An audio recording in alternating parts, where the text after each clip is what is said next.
মিলাদুন নবীর মাহফিল এবং হুজুর গৌসে পাক শাহী বাগদাদের ফাতিহার অনুষ্ঠান,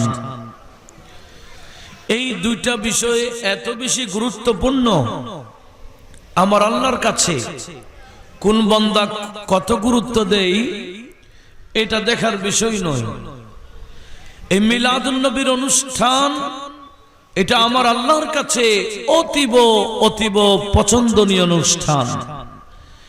এই অনুষ্ঠানে যারাই আসেন, যারা ব্যবস্থা করেন, যারা যেভাবে সম্পৃক্ত হন, আমার আল্লাহ দুনিয়া আখিরাতে ওনাদেরকে এত বেশি সরফরাজি দান করেন, এত বেশি নিয়ামত দেন, এমনকি কবরে গেল কট্টর কাফের আবু লাহাব পর্যন্ত এখনো সোমবারে সেই নবীর মিলাদে খুশি হয়েছিল, বান্দি আজাদ করেছিল, সেটার ফয়েজ এখনো কবরে পাচ্ছে।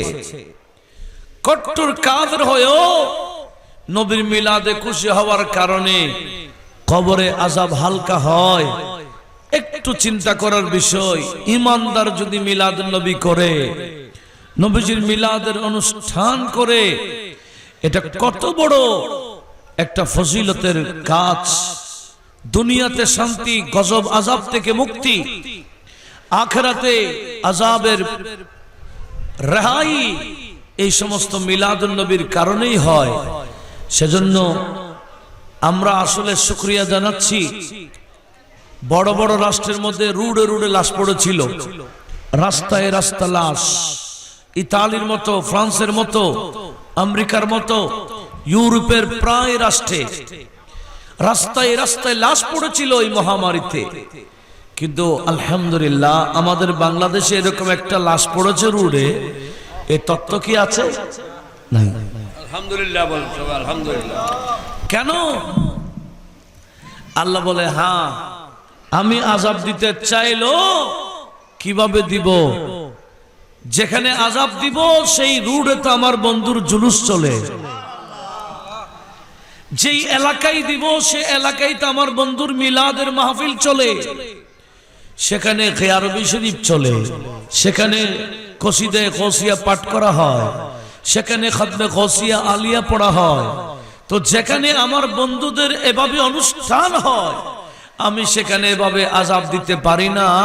আযাব আসবে ঠিক, যেভাবে আক্রমণ করার দরকার ছিল সেভাবে আক্রমণ করতে দিই না।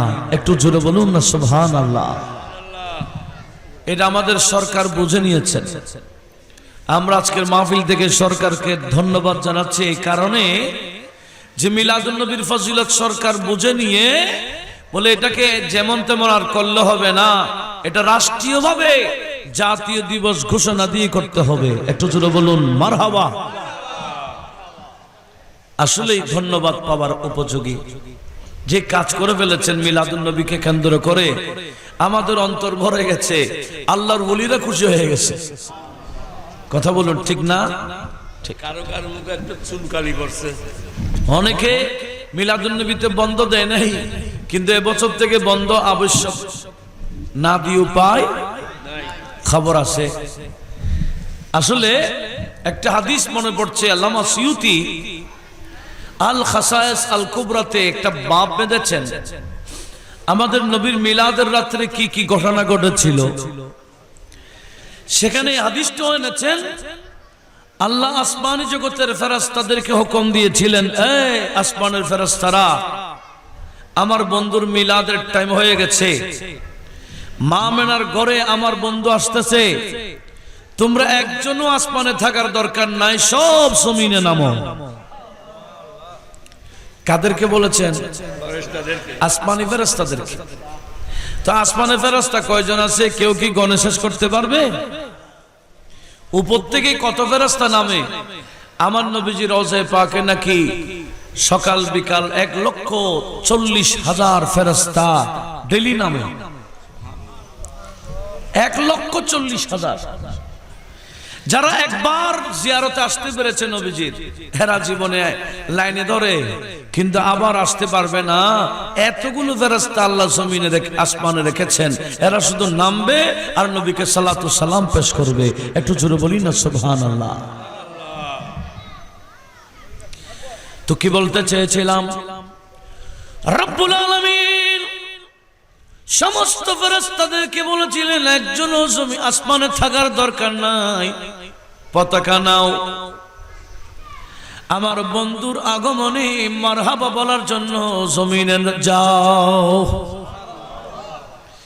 সকল ফেরেশতারা মিছিল করে করে জুলুস করে করে জমিনে নেমেছিলেন। নবীর আগমনে জুলুস, এটা আমার আল্লাহর কাছে অতীব পছন্দনীয় কাজ। সেজন্য কাজ আগে চট্টগ্রামে একটা হতো, কিন্তু বেদাত যখন ফতোয়া আসছে আল্লাহ বলে এমন ভাবে বাড়াও একটা থানাতে কয়টা হয় যাতে গণতেও না পারে, ঠিক কিনা? গোটা চট্টগ্রামে কয়টা এটা তো গোনা দূরের কথা, এই ফটিকছড়ি ফার্স্ট টু লাস্ট কয়টা হয়েছিল এই তথ্য আছে আপনাদের?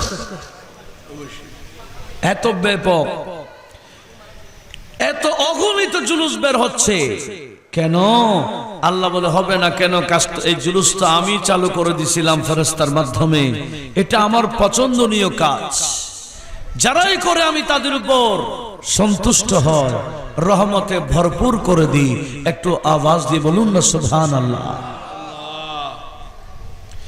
কি বলতে চেয়েছিলাম, ফেরেশতারা জমিনে নামলো, নামার পরে দেখে জমিনের মধ্যে গাছগাছালি সালাতু সালাম পেশ করছে, পশু পাখি সালাতু সালাম পেশ করছে, এমনকি এই যে পাথরগুলো যেগুলা মূর্তি বানানো হয়েছে, মূর্তিদের জুবান খুলে গেছে নবীর উপর সালাতু সালাম পেশ করার জন্য, মূর্তিদের জুবানও খুলে যায়। জোরে বলুন সুবহানাল্লাহ।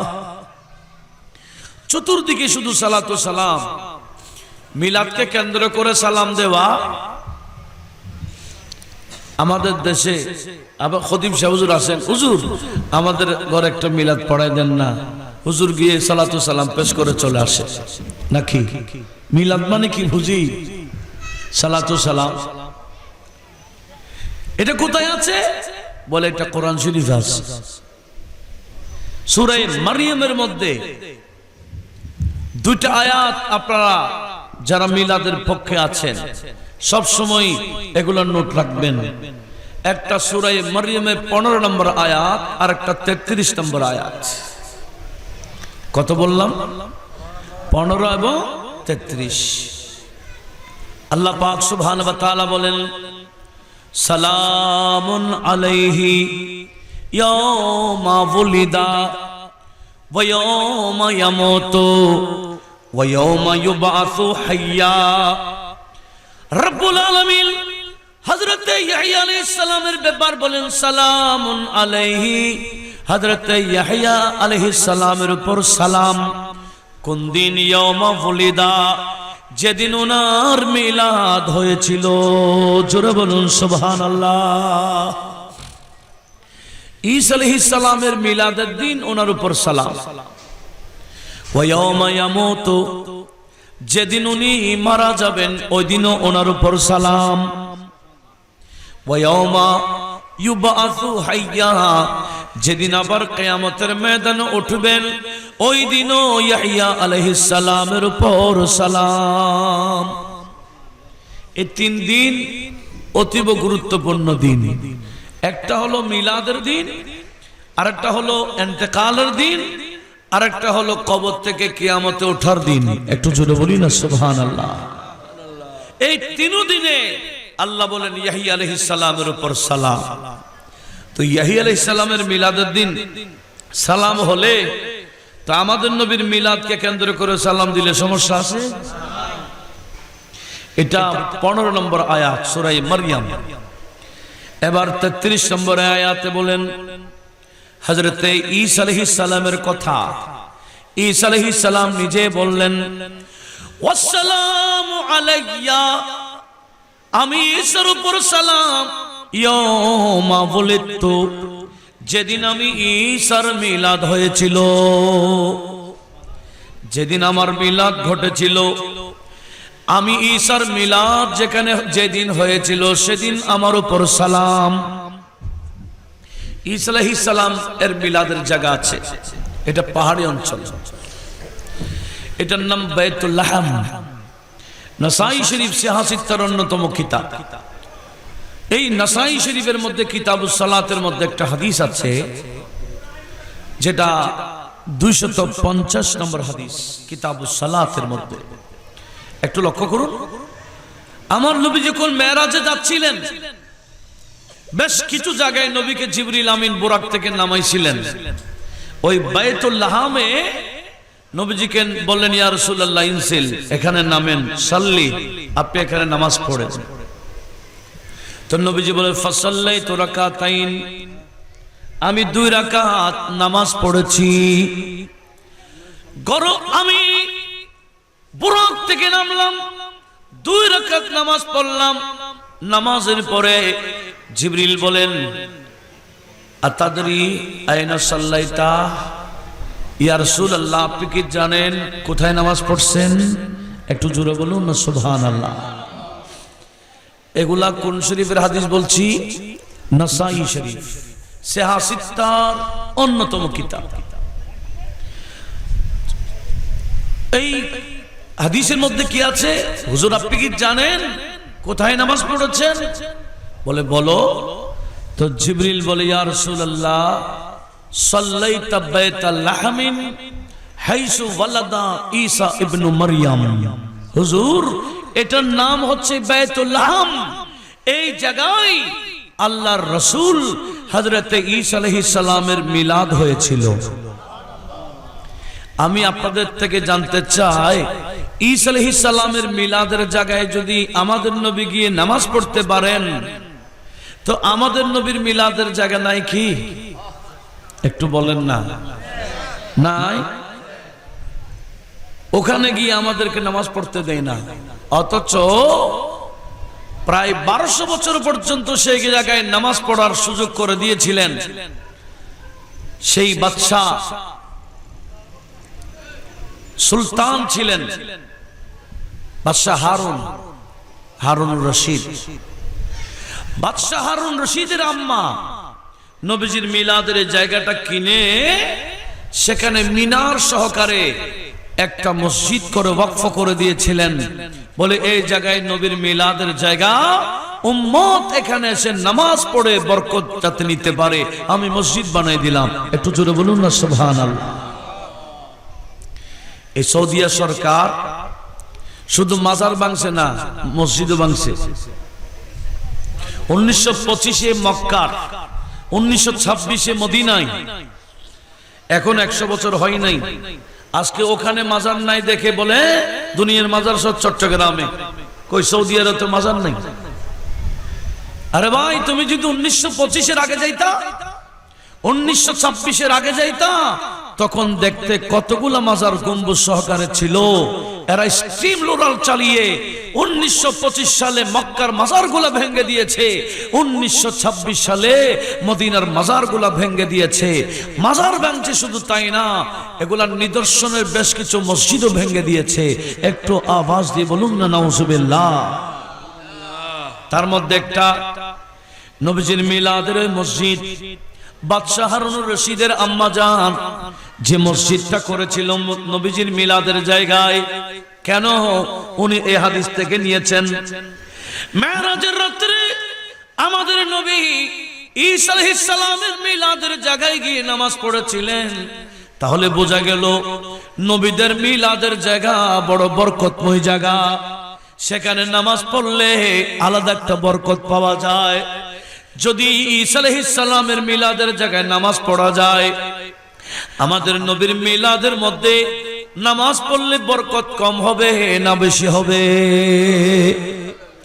প্রায় 1200 বছর পর্যন্ত ওই জায়গায় নামাজ পড়া হয়েছিল, কিন্তু এই সৌদি সরকার এই মসজিদটা ভেঙে দিয়েছে। একটু জোরে বলবেন না নাউজুবিল্লাহ। মসজিদ ভেঙে এরা মক্তবা বানাইছে। মক্তবা মানে লাইব্রেরি। কি বানাইছিল? লাইব্রেরি বানাইছে। লাইব্রেরি বানাবার পরও দেখে মানুষ সেখানে গিয়ে চুমু খায়, সেখানে গিয়ে নামাজ পড়ে, সেখানে কত আদব করে, এগুলা দেখে তারা লাইব্রেরি সহ বন্ধ করেছে। এখন কাউকে ভিতরে ঢুকতে দেয় না। বাহিরে লেখা আছে আল মাকতাবা, লাইব্রেরি লেখা আছে, লাইব্রেরি হিসেবে লেখা আছে, কিন্তু ভিতরে কাউকে ঢুকতে দেয় না। আলহামদুলিল্লাহ, আরো 7-8 বছর আগে ধরেন না, আমি একবার ঢোকার সুযোগ পেয়ে গেছি। কিরকম, সেখানে মতোয়া কতগুলো আছে এরকম লাল রুমালওয়ালা, এরা শুধু বলে এটা নবীর ঘর, কোনো তত্ত্ব নাই, ইংরেজিতে লিখে দিয়েছে, উর্দুতে লিখে দিয়েছে, আরবিতে লিখে দিয়েছে, বাংলায় লিখে দিয়েছে, এটা নবীর ঘর, তত্ত্ব নাই। তো তত্ত্ব না থাকলে তুমি সরে যাও, সমস্যা কি? না, আবু জেহেলের বাড়ি কোনটা তত্ত্ব আছে, টয়লেট বানাই দিছে। সিদ্দিক আকবর বাড়ি কোনটা তত্ত্ব আছে, মসজিদ বানাই দিল। হযরত ফারুক আজমের বাড়ি কোনটা তত্ত্ব আছে, মসজিদ বানাই দিল। কিন্তু শুধুমাত্র তত্ত্ব এনে নবীর ঘর কোনটা? কত বড় বিদ্বেষী দেখেন। নবীজির এই ঘর, নবীজির আমেনার, হযরত আমেনার ঘর মসজিদ ছিল, ভেঙ্গে লাইব্রেরি বানাইলো। তাও মানুষ যখন আদব দেখাচ্ছে, এরা এখন বন্ধ করে দিয়েছে। এরকম মানুষকে ঢুকতে দেয় না। তার মধ্যে একজন আমার পরিচিত পড়ে গেছিল, সে আমাকে দেখে ভিতরে নিয়ে গেছে। তখন আমি দেখতেছি সব মতোয়ারা চা খায়, আমাকেও দিছে, বাস আমি যে কোনো পাই ঢুকছি। তো সে মা মেনার ঘর কত বড় বুজুর্গ, বরকতময়, যেখানে আমার নবীর মিলাদ হয়েছিল। কিন্তু না, মুসলমানকে সেখানে নামাজও পড়তে দেয় না। তো আল্লাহ উদ্ধার করবে। হযরত শাহ ওলিউল্লাহ মুহাদ্দিস দেহলভী, উনি প্রায় আরো 150 বছর আগে ফুয়ুজুল হারামাইনের মধ্যে এগুলো নোট করেছেন। এই জায়গায়, যে জায়গায় নবীজির মিলাদের ঘর আছে, সেটার নাম শৌকুল লাইল। এখানে নবীজির মিলাদের ঘর। এখন তো সাফা মারওয়ার সূর্য বের হওয়া যায়, তখন যাইতো না। এরা তখন চারে মক্কা হয়ে, জবলে কাবা হয়ে ওদিকে ঘুরে ঘুরে শৌকুল লাইল যাইতো। শাহ ওলিউল্লাহ মুহাদ্দিস দেহলভী ফয়জুল হারামাইনের মধ্যে লিখতেছেন, আমি দেখলাম এশারের নামাজের পরে মুসল্লিরা বসে গেল মতাফে, খতিব সাহেব দাঁড়িয়ে গেলেন। আমি কান লাগাইলাম কিসের ওয়াজ করে, দেখতেছি খতিবে মক্কা ওয়াজ করতেছে মিলাদুন নবীর। তখন রবিউল আউয়াল মাস ছিল, আমি ওয়াজ শুনলাম। শাহ ওলিউল্লাহ মুহাদ্দিস দেহলভী বলে, আমি মতাবে বসলাম, দেখতেছি যারা যারা মাহফিলে বসছে, এদের উপর আকাশ থেকে একটা নূরের বর্ষণ পড়ছে, নূরের বৃষ্টি। আচ্ছা, নূর দেখার কি চক্ষু আমাদের আছে? কিন্তু শাহ ওলিউল্লাহ মানে যিনি নূরও দেখেন, উনি বলতেছেন আমি বারবার চোখ ধরে দেখতেছি, আমি কোনো স্বপ্ন দেখতেছি কি না? দেখতেছি না। না, এটা কোনো স্বপ্ন নয়, বাস্তবিক পক্ষে মিলাদুন নবীর মাহফিলে মতাবে যারা যারা বসছেন, সবার উপর নূরের বৃষ্টি পড়তেছে। এটা দেখে আমি অবাক হয়ে গেলাম। হাদিসে পাকে যে আছে, নবীর মিলাদ যেখানে হয়, আমার নবী যে ফেরেশতা সাহাবায়ে কেরামকে বলেছিলেন, ইন্নাল মালাইকাতু ইস্তাগফিরুনা লাক, রহমতের ফেরেশতারা নাযিল হয়, নূর নিয়ে নাযিল হয়, এমনকি ক্ষমা প্রার্থনা করা হয়। শুধু তাই না, নবীজি আরেক সাহাবাকে বলেছেন, ইন্নাল্লাহ কাদ ফাতাহা লাক আবওয়াবার রাহমা, আল্লাহ তোমার জন্য রহমতের দরজা খুলে দিয়েছেন। রহমত কিভাবে নাযিল হয়? শাহ ওলিউল্লাহ মুহাদ্দিস দেহলভী বলে, আমি এটা নিজের চোখে দেখলাম। জোরে বলুন সুবহানাল্লাহ। এই সৌদি আরবে অবস্থা কি ছিল? কখন? যখন সৌদি আরব নাম হয়নি। এই ঘটনা আমি বলতেছি কখনকার, সৌদি আরব এই নামটা হওয়ার আগে। শাহ ওলিউল্লাহ বলেন, আমি দেখলাম সবার উপর নূরের বৃষ্টি পড়তেছে। খতিব সাহেব সেখানে দোয়া মুনাজাত করেন না, শুধু তাকরীর করলেন। আর আমি দেখলাম তাকরীর শেষ, সবাই লান্দ মিছিল করতেছে, আমিও মিছিলে ছিলাম। এদিকে মক্কা থেকে, মসজিদ থেকে বের হয়ে শারে জবলে কাবা হয়ে ঘুরে ঘুরে ঘুরে ঘুরে মিছিল করে করে এরা শৌকুল লাইল নবীজির মিলাদের ঘরে এসে সালাতু সালাম পেশ করলো। জোরে বলুন।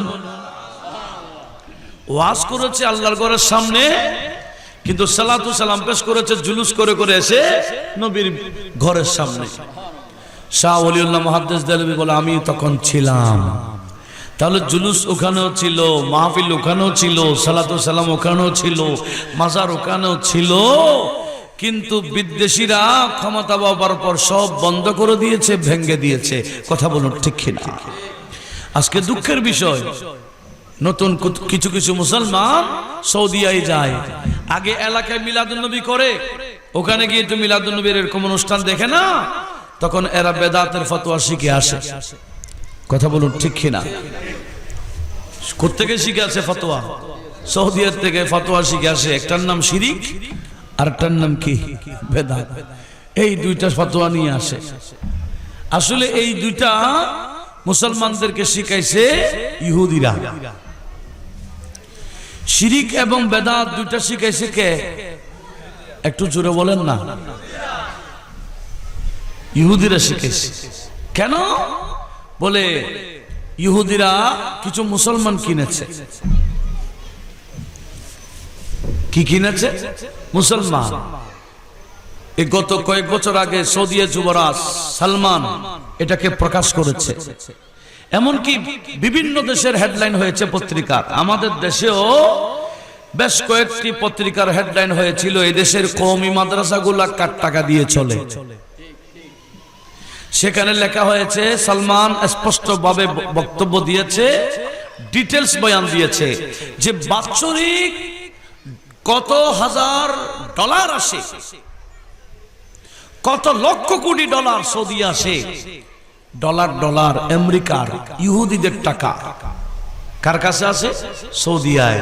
আর সৌদিয়াগুলা বাংলাদেশে রিয়াল হয়, রিয়াল থেকে বাংলাদেশের টাকা হয়ে আসে। কেন? এদের দুইটা এজেন্ডা বাস্তবায়ন করার জন্য। নবীজির মহব্বতে কিছু করতে দেখলেই বলবে বেদাত, নবীজিকে সম্মান করে কিছু করতে দেখলেই বলবে শিরিক। কয়টা? একটু মুখস্থ করেন না। নবীর মহব্বতে কিছু করলেই বলবে কি? বেদাত। নবীকে সম্মান করে কিছু করতে দেখলেই বলবে শিরিক। এটা শিখাইছে কারা? না আমাদের বাংলাদেশে যারা কওমি মাদ্রাসায় পড়ে, এরও বড় বড় আলেম আছে।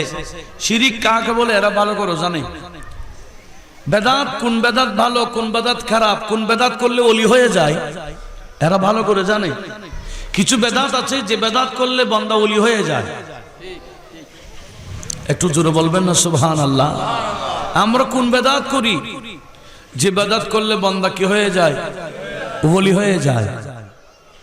সেগুলা হচ্ছে ভালো ভালো বেদাত, যেটার তথ্য কোরআন শরীফে আছে। কোথায় আছে?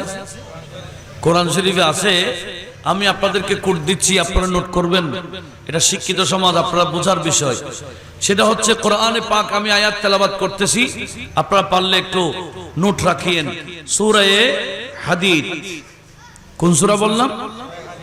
কোরআন শরীফে একটা সূরা হাদীদ আছে না? আছে। সেই সূরা হাদীদের আয়াত নাম্বার হচ্ছে 27। কত? মনোযোগ আছে আপনাদের? হ্যাঁ, খুব গভীরভাবে খেয়াল করতে হবে। সূরা হাদীদের 27 নম্বর আয়াতে আমার আল্লাহ কি বলতেছেন একটু লক্ষ্য করি।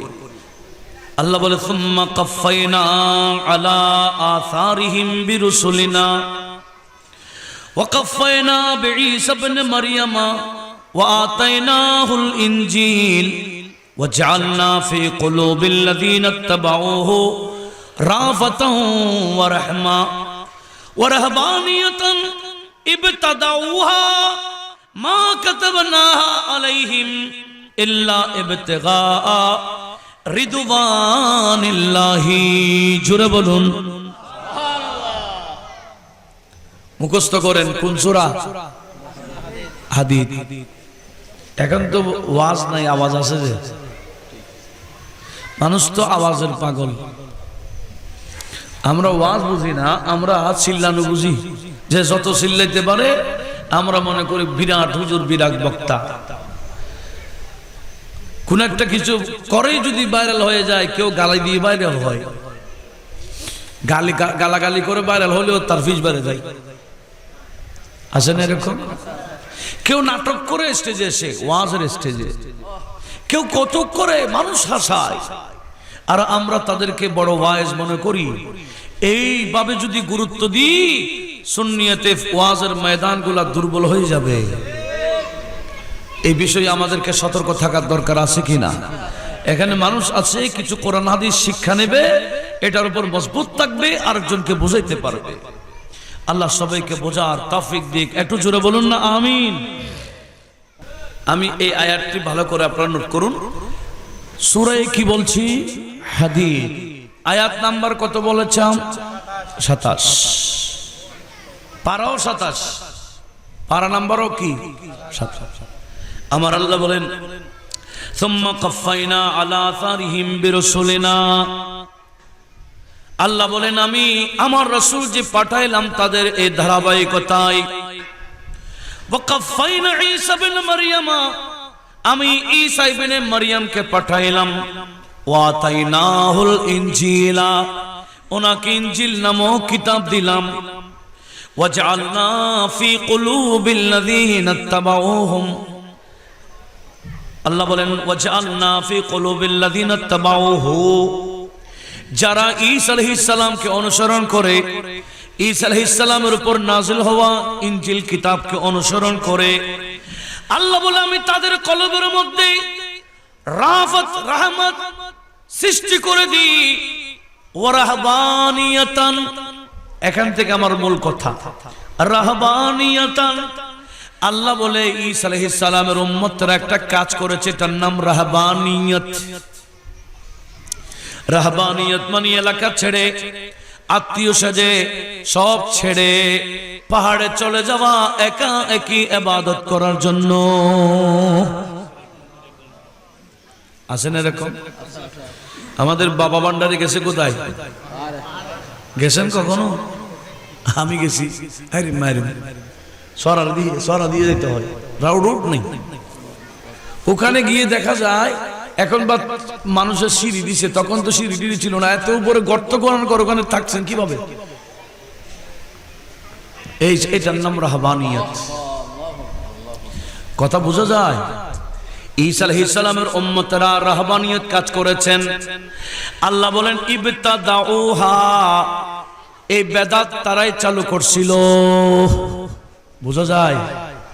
ইবতাদাউহা, এই বেদাতটি তারাই কি করেছে? আল্লাহ বলেন মা কাতাবনাহা আলাইহিম, এটা তাদের উপর আমি আল্লাহ ফরজ করি নাই।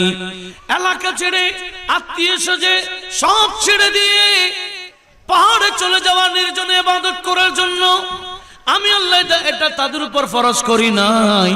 এরা নিজেরা কাজটা বেদাতটা চালু করছিল। আল্লাহ বলে বেদাতটা কেন চালু করছিল জানো?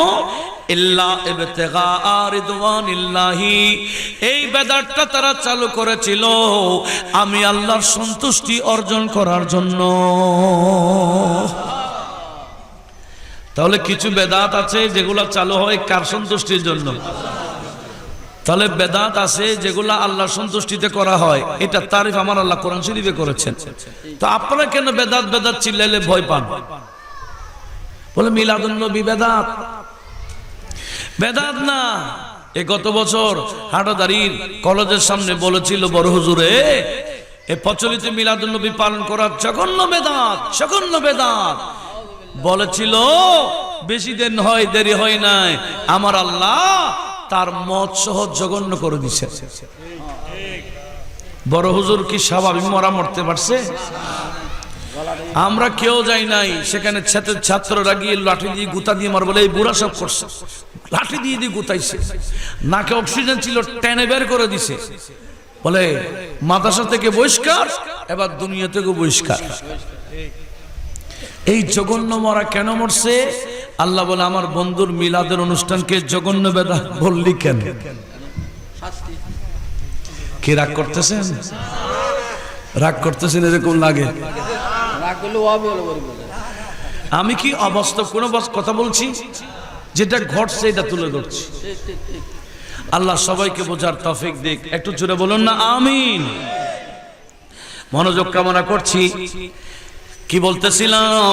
বেদাত বেদাত, এই বেদাত ওই বেদাত চিল্লাইলে আর ভয় পাবেন? আল্লাহ বলে কোরআন শরীফে সূরা হাদীদের 27 নম্বরে আছে, বেদাত করে আল্লাহকে রাজি করার জন্য। ঠিক কিনা? আমরা এরকম বেদাত করি কিনা? খতমে গৌসিয়া বেদাত বলেন না, খতমে গৌসিয়া বেদাত, গিয়ারবি শরীফ বেদাত, বড় বড় মাদ্রাসা বেদাত, নুরানি মাদ্রাসা বেদাত, মসজিদ এগুলা বেদাত। এই বেদাত গুলো আমরা করি আল্লাহকে পাওয়ার জন্য। কথা বলুন ঠিক কিনা? তো বেদাত বললে ভয় পান কে আপনারা? বলে মানুষ মারা যাওয়ার পরে 3 দিনের পর কিছু করিয়েন না, বেদাত। এলাকার মানুষকে খাওয়াইতে পারবেন না, পাড়া প্রতিবেশী খাওয়াইতে পারবেন না, আত্মীয়কে খাওয়াইতে পারবেন না, সব আমাদের মাদ্রাসা ঢুকাই দাও। কোথায় ঢুকিতে বলে? বলে মাদ্রাসায় ঢুকাইতে পারবে। এইটা বেদাত হবে না। এলাকার মানুষকে খাওয়াইলে, আত্মীয় স্বজনকে খাওয়াইলে বলে বেদাত। তো এই তাদের ফতোয়াকে আর মানবেন? এগুলা শিখাইছে কে? এই মাশাআল্লাহ, আপনারা তো ওয়াজ বুঝেন দেখি। এই বেদাত বলার জন্য, শিরিক বলার জন্য এই ইহুদিরা বললে নবীজির মহব্বতে কিছু করতে দেখলেই বলবে বেদাত, নবীকে সম্মান করে কিছু করতে দেখলেই বলবে শিরিক। এই দুইটা চালু করে দিতে পারলে বান্ডিলে বান্ডিলে ডলার যাবে। আমরা একটা মাদ্রাসা করে 1 তলা থেকে 2 তলা করতে বছরকে বছর জায়গা, আর ইহুদি এজেন্ডা বাস্তবায়ন করার জন্য মাদ্রাসা হলে 6 মাসে 6 তলা হয়ে যায়। না মিথ্যা বললাম? এই টাকা কার? বলে মুসলমানের না। ইহুদি কি করে জানেন? আমার আল্লাহ কোরআন শরীফে বলেছেন, সূরা বাকারা 2য় পারার মধ্যে 1ম পৃষ্ঠাতে আছে, আল্লাহ বলে ওয়াল্লাযীনা আতাইনাহুমুল কিতাবা, আল্লাহ বলে যাদেরকে আমি কিতাব দিয়েছি ওই ইহুদিরা ইয়ারিফুনাহু, এরা আমার বন্ধু নবীকে চিনে। কিভাবে চিনে? কামা ইয়ারিফুনা আবনাআহুম, নিজের ছেলেকে, মানুষ নিজের ছেলেকে চিনতে কি ডাউট করে, ভুল করে? আল্লাহ একটা উদাহরণ দিয়েছে, নিজের ছেলেকে সন্দেহ ছাড়া, ভুল ছাড়া যেভাবে চিনে, এরা আমার বন্ধু নবীকে চিনে। কেন চিনবে না? কেন? আমি আমার বন্ধুকে পাঠাইবার আগে বন্ধুটা কেমন হবে, কখন কোথায় যাবেন, আমি আল্লাহর ডিটেলস নবীকে পাঠাইবার আগে বয়ান পাঠাই দিছিলাম।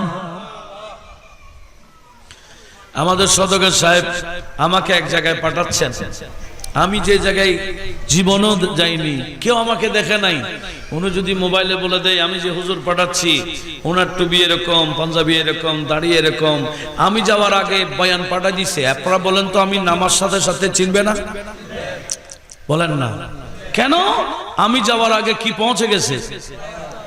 আমার স্ট্রাকচারের বয়ান পৌঁছে গেছে। তো আল্লাহ বলে আমি বন্ধুকে পাঠাবার আগে আসমানি কিতাবের মাধ্যমে নবীজি সব বয়ান পাঠাই দিছি। সেজন্য নবীকে ইয়ারিফুনাহু, তারা চিনে। কিন্তু চেনার পরে কি করে জানেন?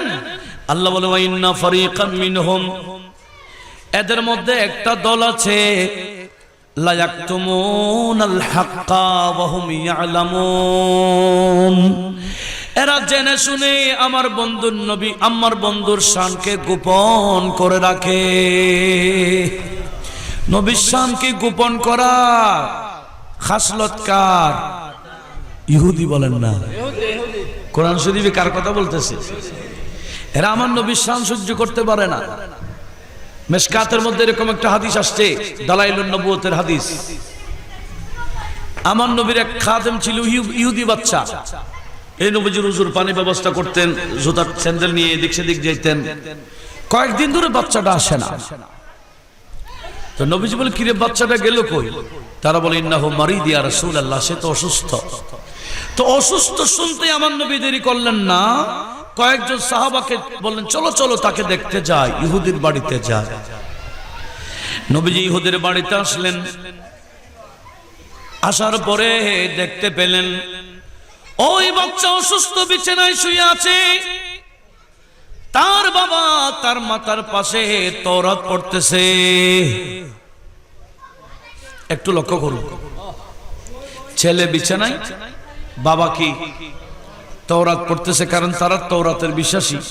তওরাত এটাও আল্লাহর কালাম, তো বিশ্বাসী, পড়তেছে। তো আমার নবীজি ঢুকে মাত্র ডাক দিলেন, ইয়া ইহুদি। কি বললেন? ইহুদি বিদায় ইহুদি বলছেন। আমাদের ধরেন কেউ ওয়াহাবি এদিকে যাচ্ছে, বলে এই ওয়াহাবি বললে গরম হয়ে যাবে না? আমাদেরকে সুন্নি বললে আমরা খুশি হই। জামাত করে একজন যদি এদিকে যায় জামাতি বলে ডাক দিলে, কিরে ভাই তুমি ফাটিয়ে ডাক করে কেন? আমাদেরকে সুন্নি বললে আমরা ডবল লাইক দিই, ঠিক কি না? খুশি হয়ে যায়, আমাদের মন খুশি হয়ে যায়, এটা আমাদের অহংকার। কথা বলুন, ঠিক কি না? আহলে সুন্নতি কাহে বেড়া পারে আসহাবে হুজুর, नज्म है और नाव है, नज्म है और नाव है, इतरत रसूलुल्लाह की नज्म है और नाव है, इतरत रसूलुल्लाह की सलातुनिया।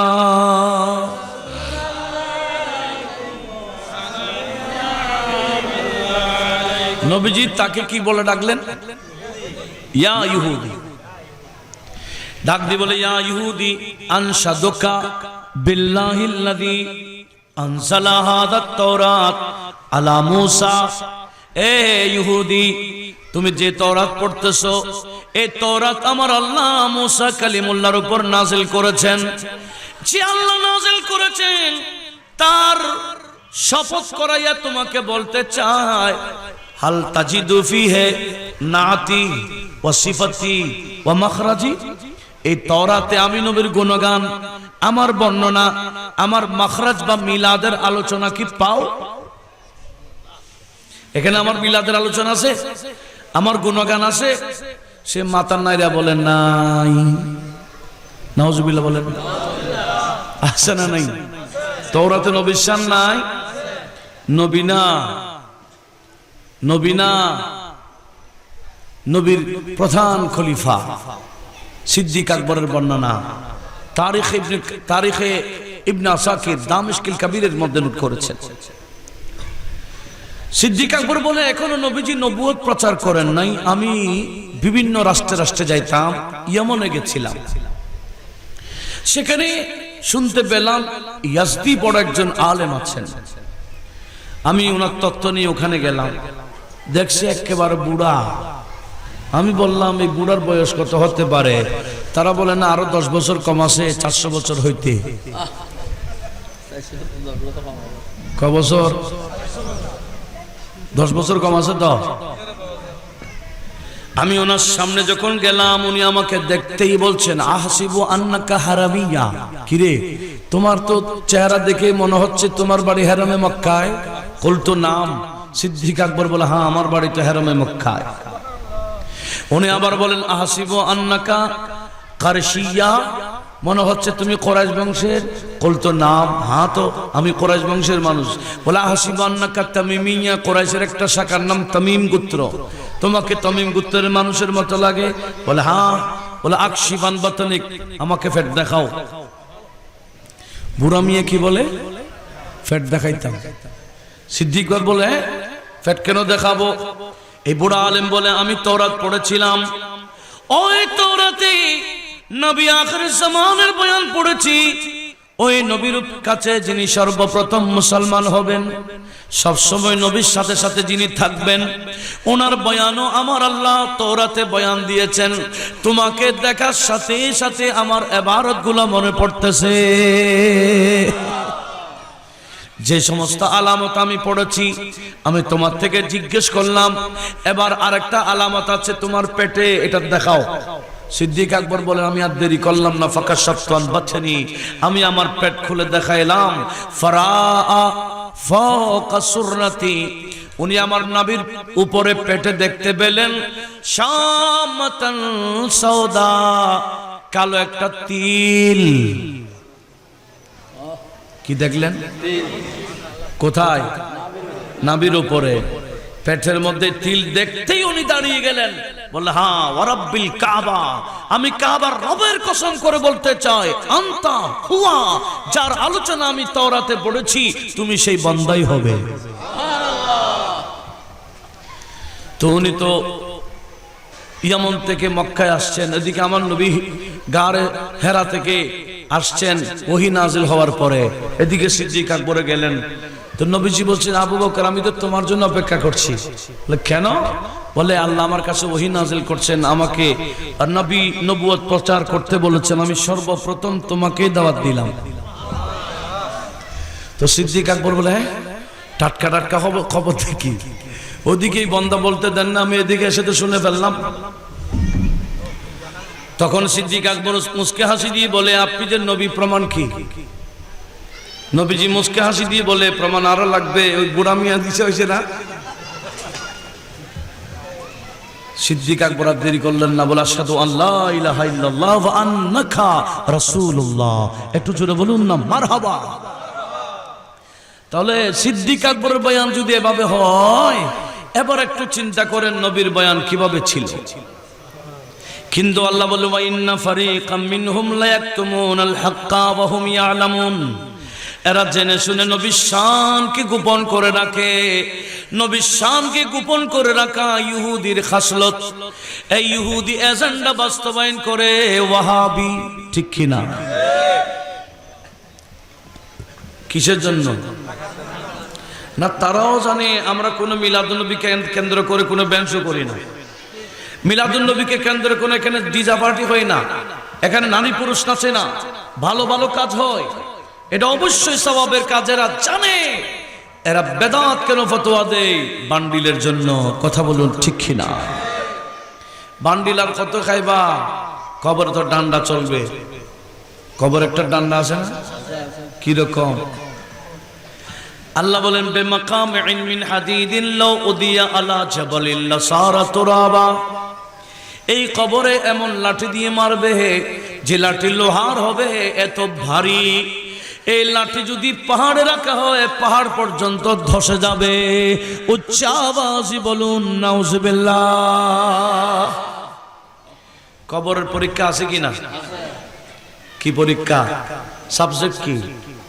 কবরের পরীক্ষার সাবজেক্ট ঈমান আকীদা, আর কিয়ামতের ময়দানের পরীক্ষার সাবজেক্ট আমল। তো আগে কোনটা দেখবেন, কবরটা না কিয়ামতটা? আগে কোথায় যাবেন?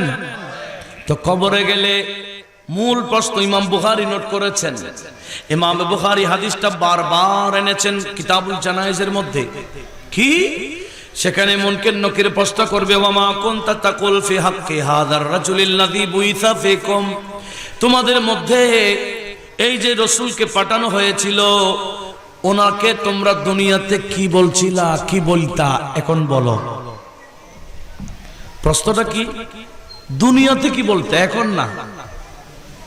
কি মাটির মানুষ বলতা? হ্যাঁ, দোষে গুণে মানুষ বলতা, আমার মতো তোমার মতো মানুষ বলতা। বিশ্বনবী সিগনেচার করতে জানতেন না, 1 2 3 জানতেন না, আলিফ বা তা পড়তে পারতেন না, লিখতেও জানতেন না, পড়তেও জানতেন না, সিগনেচার করতে জানতেন না, এরকম বলতা।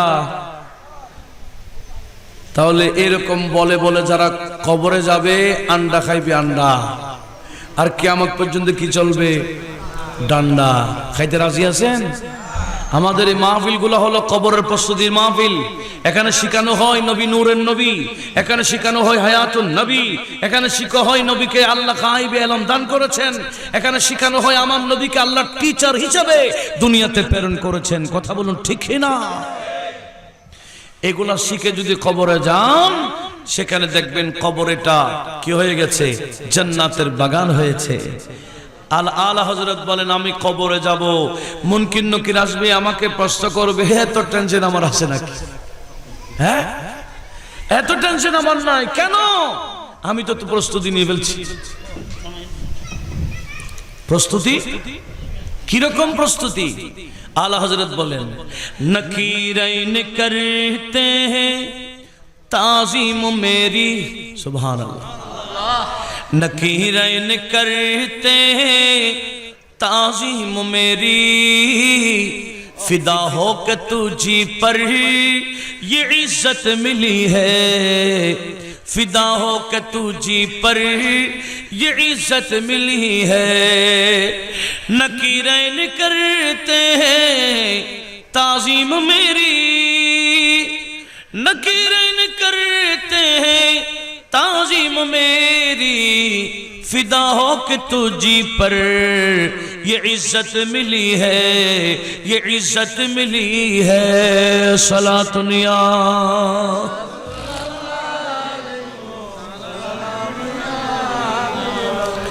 বলে আমার কবরের প্রস্তুতি হচ্ছে ফিদা হোক তুঝ পর ইয়া রাসূলুল্লাহ, আপনার জন্য ফিদা হয়ে গেছি, কুরবান হয়ে গেছি, জানটা কুরবান করে দিলাম আপনার জন্য, আপনার পক্ষে সব সময় আমি কলমদল ছিলাম, এটাই আমার প্রস্তুতি। একটু জোরে বলুন না সুবহানাল্লাহ। আসুন কি বলতে চেয়েছিলাম, মনোযোগ আছে তো? হ্যাঁ, তাহলে এরা ভালো জানে মিলাদুন নবী খারাপ কিছু না। বেদাত কেন বলে? ওই বান্ডিলের জন্য। এরা বান্ডিল পাইছে ঠিক, অনেক কোটি কোটি টাকা পাইছে। এদের এক একজনের ধরছে না, এই একটা 501 নম্বর ঢুকছে, 501 নম্বর একজন ধরছে না, ওনার ব্যাংকে কত টাকা পাওয়া গেছে? ক কোটি টাকা। কিরে তোমার ইনকাম কি? এত কোটি টাকা তোমার ব্যাংকে? তাহলে বান্ডিল আসে কিনা? আসে। আল্লাহ আমাদের সবাইকে এগুলা বোঝার তৌফিক দিক। একটু বলুন না আমিন। আসুন কি বলতে চেয়েছিলাম, নবীকে কি বলতে হবে এখান থেকে প্রস্তুতি নেন। কি আমার মতো বলবেন, না 10 জনের মতো বলবেন, না 200 গুণে বলবেন? সেখানে 2 দ্বারা প্রশ্ন আসবে। কাফের মুশরিক হলে সরাসরি বলবে লা আদরি, আমি জানি না। মুনাফিক, সেও সেখানে মুনাফিকি করবে, সে করবে কুনতু আকুল কামা ইয়াকুলুন নাস, মানুষ ওনাকে যা যা বলতো আমি তা তা বলতাম। সেজন্য আখরি জামানা, এটা কিয়ামতের অন্যতম আলামত কি জানেন? আমার নবী বলেন ইউসবিহু মুমিনা ইউমসি কাফেরা। কিয়ামতের অন্যতম আলামত সকালে মুমিন বিকালে কাফের। সকালে মুমিন বিকালে কাফের, অথবা ইউমসি মুমিনা বিকালে মুমিন ইউসবিহু কাফেরা, সকাল হতে হতে কাফের হয়ে যাবে। কেন? হেডফোন দিয়ে শুনছিল ওয়াজ, এই বক্তার ওয়াজ শুনে বিশ্বাস করছিল, বাস ঈমান সেদিকে গেছে গা। সেজন্য মুহাম্মদ বিন সিরিন বলেছেন খবরদার, আল ইলমু দীনুন, ইলম এটা ধর্মের নাম। ফানজুরু আম্মান তাখুযুনা দীনাকুম, তোমাদের দ্বীনি আলোচনা কার থেকে শুনছো আগে তাকে দেখো। আলোচক সুন্নি কিনা? আলোচক সুন্নি হলে আলোচনা শুনবেন, আলোচক সুন্নি না হলে যতই সুন্দর উপস্থাপনা করুক, যতই সুন্দর ইংরেজি বলুক, এগুলা থেকে অনেক দূরে থাকবেন। কেন? একদিন 2 দিন শুনতে শুনতে তার ভক্ত হয়ে যাবেন, তখন ওই বান্দা যা বলবে তা বিশ্বাস করে থাকবেন। ওই বান্দা যেভাবে বেঈমান, আপনাকে বেঈমান বানিয়ে ছাড়বে। কথা বলুন ঠিক না? সেজন্য এই বিষয়ে একটু সতর্ক থাকার দরকার আছে কিনা? এখন আমার মুরব্বীরা ঠিক আছে, মুরব্বীরা নড়ে না, নড়ে যায় কারা? ওই সহিয়াদিস দিলে এই ইয়ংরা ঢলে পড়ে যায়। কি হাদিস বলবে? সহিয়াদিস বললে সরে যায়। কি রে ভাই, আমরা যেগুলা বলি এগুলা কি দুর্বল হাদিস? একটু লক্ষ্য করুন।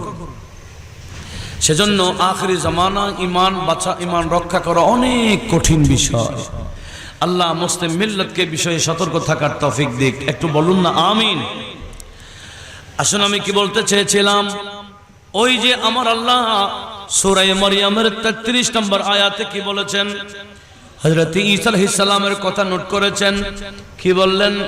ওয়াসসালামু আলাইয়া ইয়াওমা বুলিতু, যেদিন আমি ঈসার বিলাদ হয়েছিল সেদিনও আমি ঈসার উপর সালাম। ঈসা আলাইহিস সালামের বিলাদকে কেন্দ্র করে যদি সালাম হয়, মনোযোগ আছে তো? খতিব সাহেবকে যদি বলে হুজুর মিলাদ পড়ান, হুজুর সালাম দিবে না কেন? মিলাদকে কেন্দ্র করে সালামের কথা কোথায় আছে? কোরআন শরীফ। এরপর কি বলছে? ওয়ায়াউমা আমুতু, যেদিন আমি ঈসা মারা যাব, সেদিনও আমার উপর সালাম। এই বিষয়টা একটু লক্ষ্য করুন। ঈসা আলাইহিস সালাম উনি মারা যাবেন। ঈসা আলাইহিস সালাম মারা যাবে না? মারা গেছেন না? বাস, সামনে না, দূর থেকে দেন, এদিকে আবার ডিস্টার্ব করুন। একটু লক্ষ্য করুন, ঈসা আলাইহিস সালাম মারা যাবে কিনা? এখন মারা গেছেন না আছে? কোথায়? বল রাফাহুল্লাহ, বরং আল্লাহ ওনাকে, আল্লাহ বলেন ওমা কাতালুহু, তারা ইহুদিরা ঈসা আলাইহিস সালামকে কি করতে পারে নাই? হত্যা করতে পারে নাই। বল রাফাহুল্লাহ, আল্লাহ ওনাকে আসমানে উঠাই নিয়েছেন। একটু জোরে বলুন না সুবহানাল্লাহ। আসুন তাহলে ঈসা আলাইহিস সালামও মারা যাবেন। আমাদের নবীও মারা গেছেন কিনা? একটু জোরে বলেন। এদিকে ওদিকে কাকে দিচ্ছেন আপনি? একটু লক্ষ্য করুন। হ্যাঁ, কি বলছিলাম? আমাদের নবী মারা যায় নাই? কি বলেন না? নবী মারা গেছেন, মারা যায় নাই বললে খবর আছে। নবী মারা গেছেন, সমস্ত নবীরা মারা যায়। মারা যাবে না শুধু আল্লাহ। মারা যাবে না কে? সমস্ত নবীরা মারা গেছেন। ঈসা আলাইহিস সালাম এখনো মারা যান নাই, উনিও মারা যাবেন। সেজন্য ওনার জন্য কবর শরীফ আমার নবীর রওজায়ে পাকের পাশে এখনো রেডি আছে কিনা? আছে। উনি মারা যাবেন। তবে নবীদের মরণটা কিরকম একটু জানার দরকার আছে কিনা? নাই? আমি আপনাদেরকে আলা হযরতের একটা কালাম থেকে নবীদের মরণটা কিরকম একটু শুনাতে চাই। আপনারা শুনতে রাজি আছেন? হ্যাঁ, आला हजरत की बोलते हैं देखें, अंबिया को भी अजल आनी है, अंबिया को भी अजल आनी है, मगर ऐसी के फकत ही आनी है। एक तो जोरे बोलूं ना सुभान अल्लाह। बोले नबीদের আজল আসে, মওত আসে, তবে কি রকম? मगर ऐसी के फकत आनी है, কিছুক্ষণের জন্য। अंबिया को भी अजल आनी है, मगर ऐसी के फकत ही आनी है, फिर उसी आन की बात उनकी हयात, फिर उसी आन की बात उनकी हयात, मिसल साबिक वही जिस्मानी है, मिसल साबिक वही जिस्मानी है। रूह तो सबकी है, जिंदा उनका, जिस्म पुरनूर भी रूहानी है, जिस्म पुरनूर भी रूहानी है। औरों की रूह कितनी है लतीफ, उनके अजसाम की कब सानी है। एक तो जोरे बोलूं ना सुभान अल्लाह। आला हजरतेर কালাম বোঝা অনেক কঠিন। উনি নবীর হায়াতুন নবীকে এখানে সব নিয়ে আসছেন। উনি আরো বলছেন, পাও জিস খাক पे रख दी वो भी, বলেন নবী কিভাবে জিন্দা? নবীর পা যেখানে রাখে জমিনে তত জিন্দা হয়ে যায়। पाओ जिस खाक पे रख दी वो भी रूह है, पाक है, नूरानी है, रूह है, पाक है, नूरानी है। उसकी अज़वाज को जायज़ ही निकाह, उसका तरका भी बटे जो फानी है। एक तो जोरे बोलो ना सुभान अल्लाह। কি বলছেন? বলে সমস্ত নবীরা মারা যায়, তবে ওনাদের মরণটা হলো মওতে আনি, কিছুক্ষণের জন্য। এই কিছুক্ষণের জন্য মরার পরে কবরে যাওয়ার পরে মিসলে সাবিক ওয়াহি জিসমানি হে। শ্বশুরিলে যেভাবে জিন্দা ছিলেন দুনিয়াতে, কবরও এরকম জিন্দা হয়ে যায়। একটু জোরে বলুন না সুবহানাল্লাহ।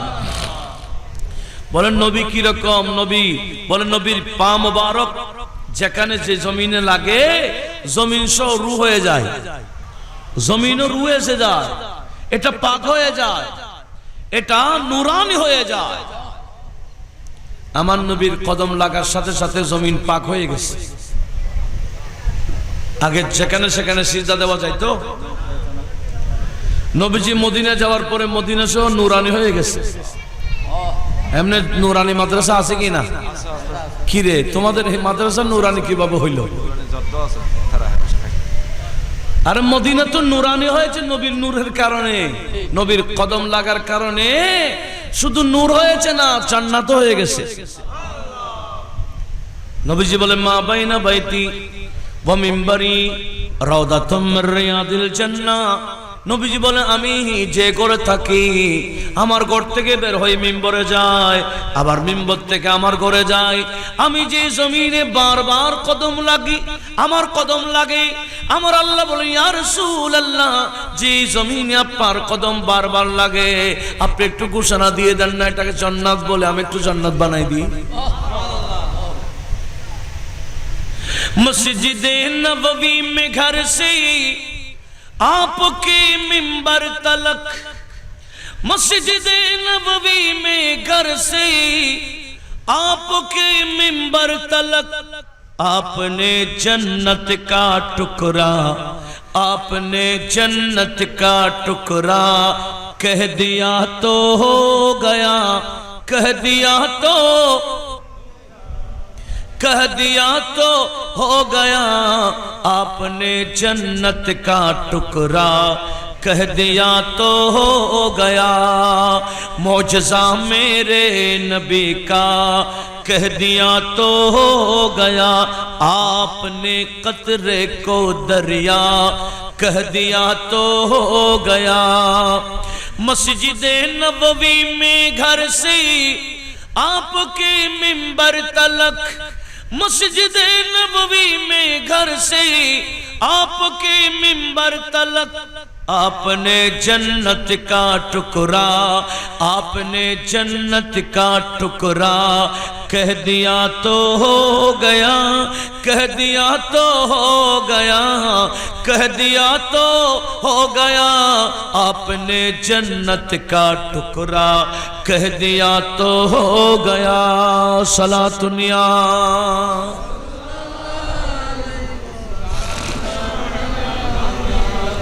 কি সমস্যা হচ্ছে একটু খেয়াল করি। আমি কি বলতে চাচ্ছিলাম, নবীর কদম লাগার সাথে সাথে কি হয়ে গেল?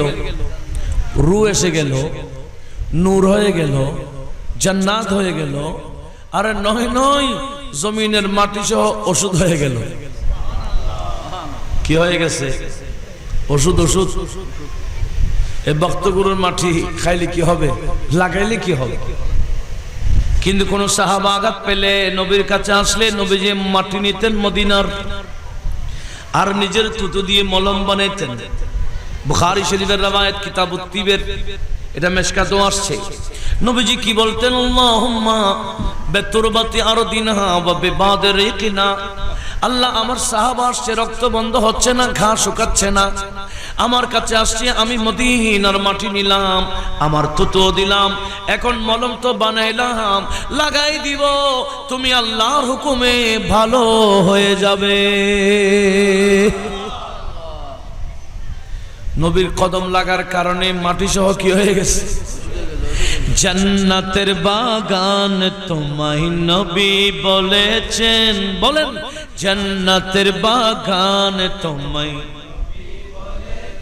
খাক শেফার অধিকারী তোমায় করেছেন, খাক শেফার অধিকারী। জান্নাতের বাগান তোমায় নবী বলেছেন, খাক শিফার অধিকারী তোমায় করেছেন, তোমার বুকে শুয়ে আছেন শাহে মদিনা, তোমার বুকে শুয়ে আছেন শাহে মদিনা। সব ভুলিব কিন্তু তোমায় ভুলতে পারি না, সব ভুলিব কিন্তু তোমায় ভুলতে পারি না। সোনার মদিনা আমার প্রাণের মদিনা, সব ভুলিব কিন্তু তোমায় ভুলতে পারি না। সালাতুনিয়া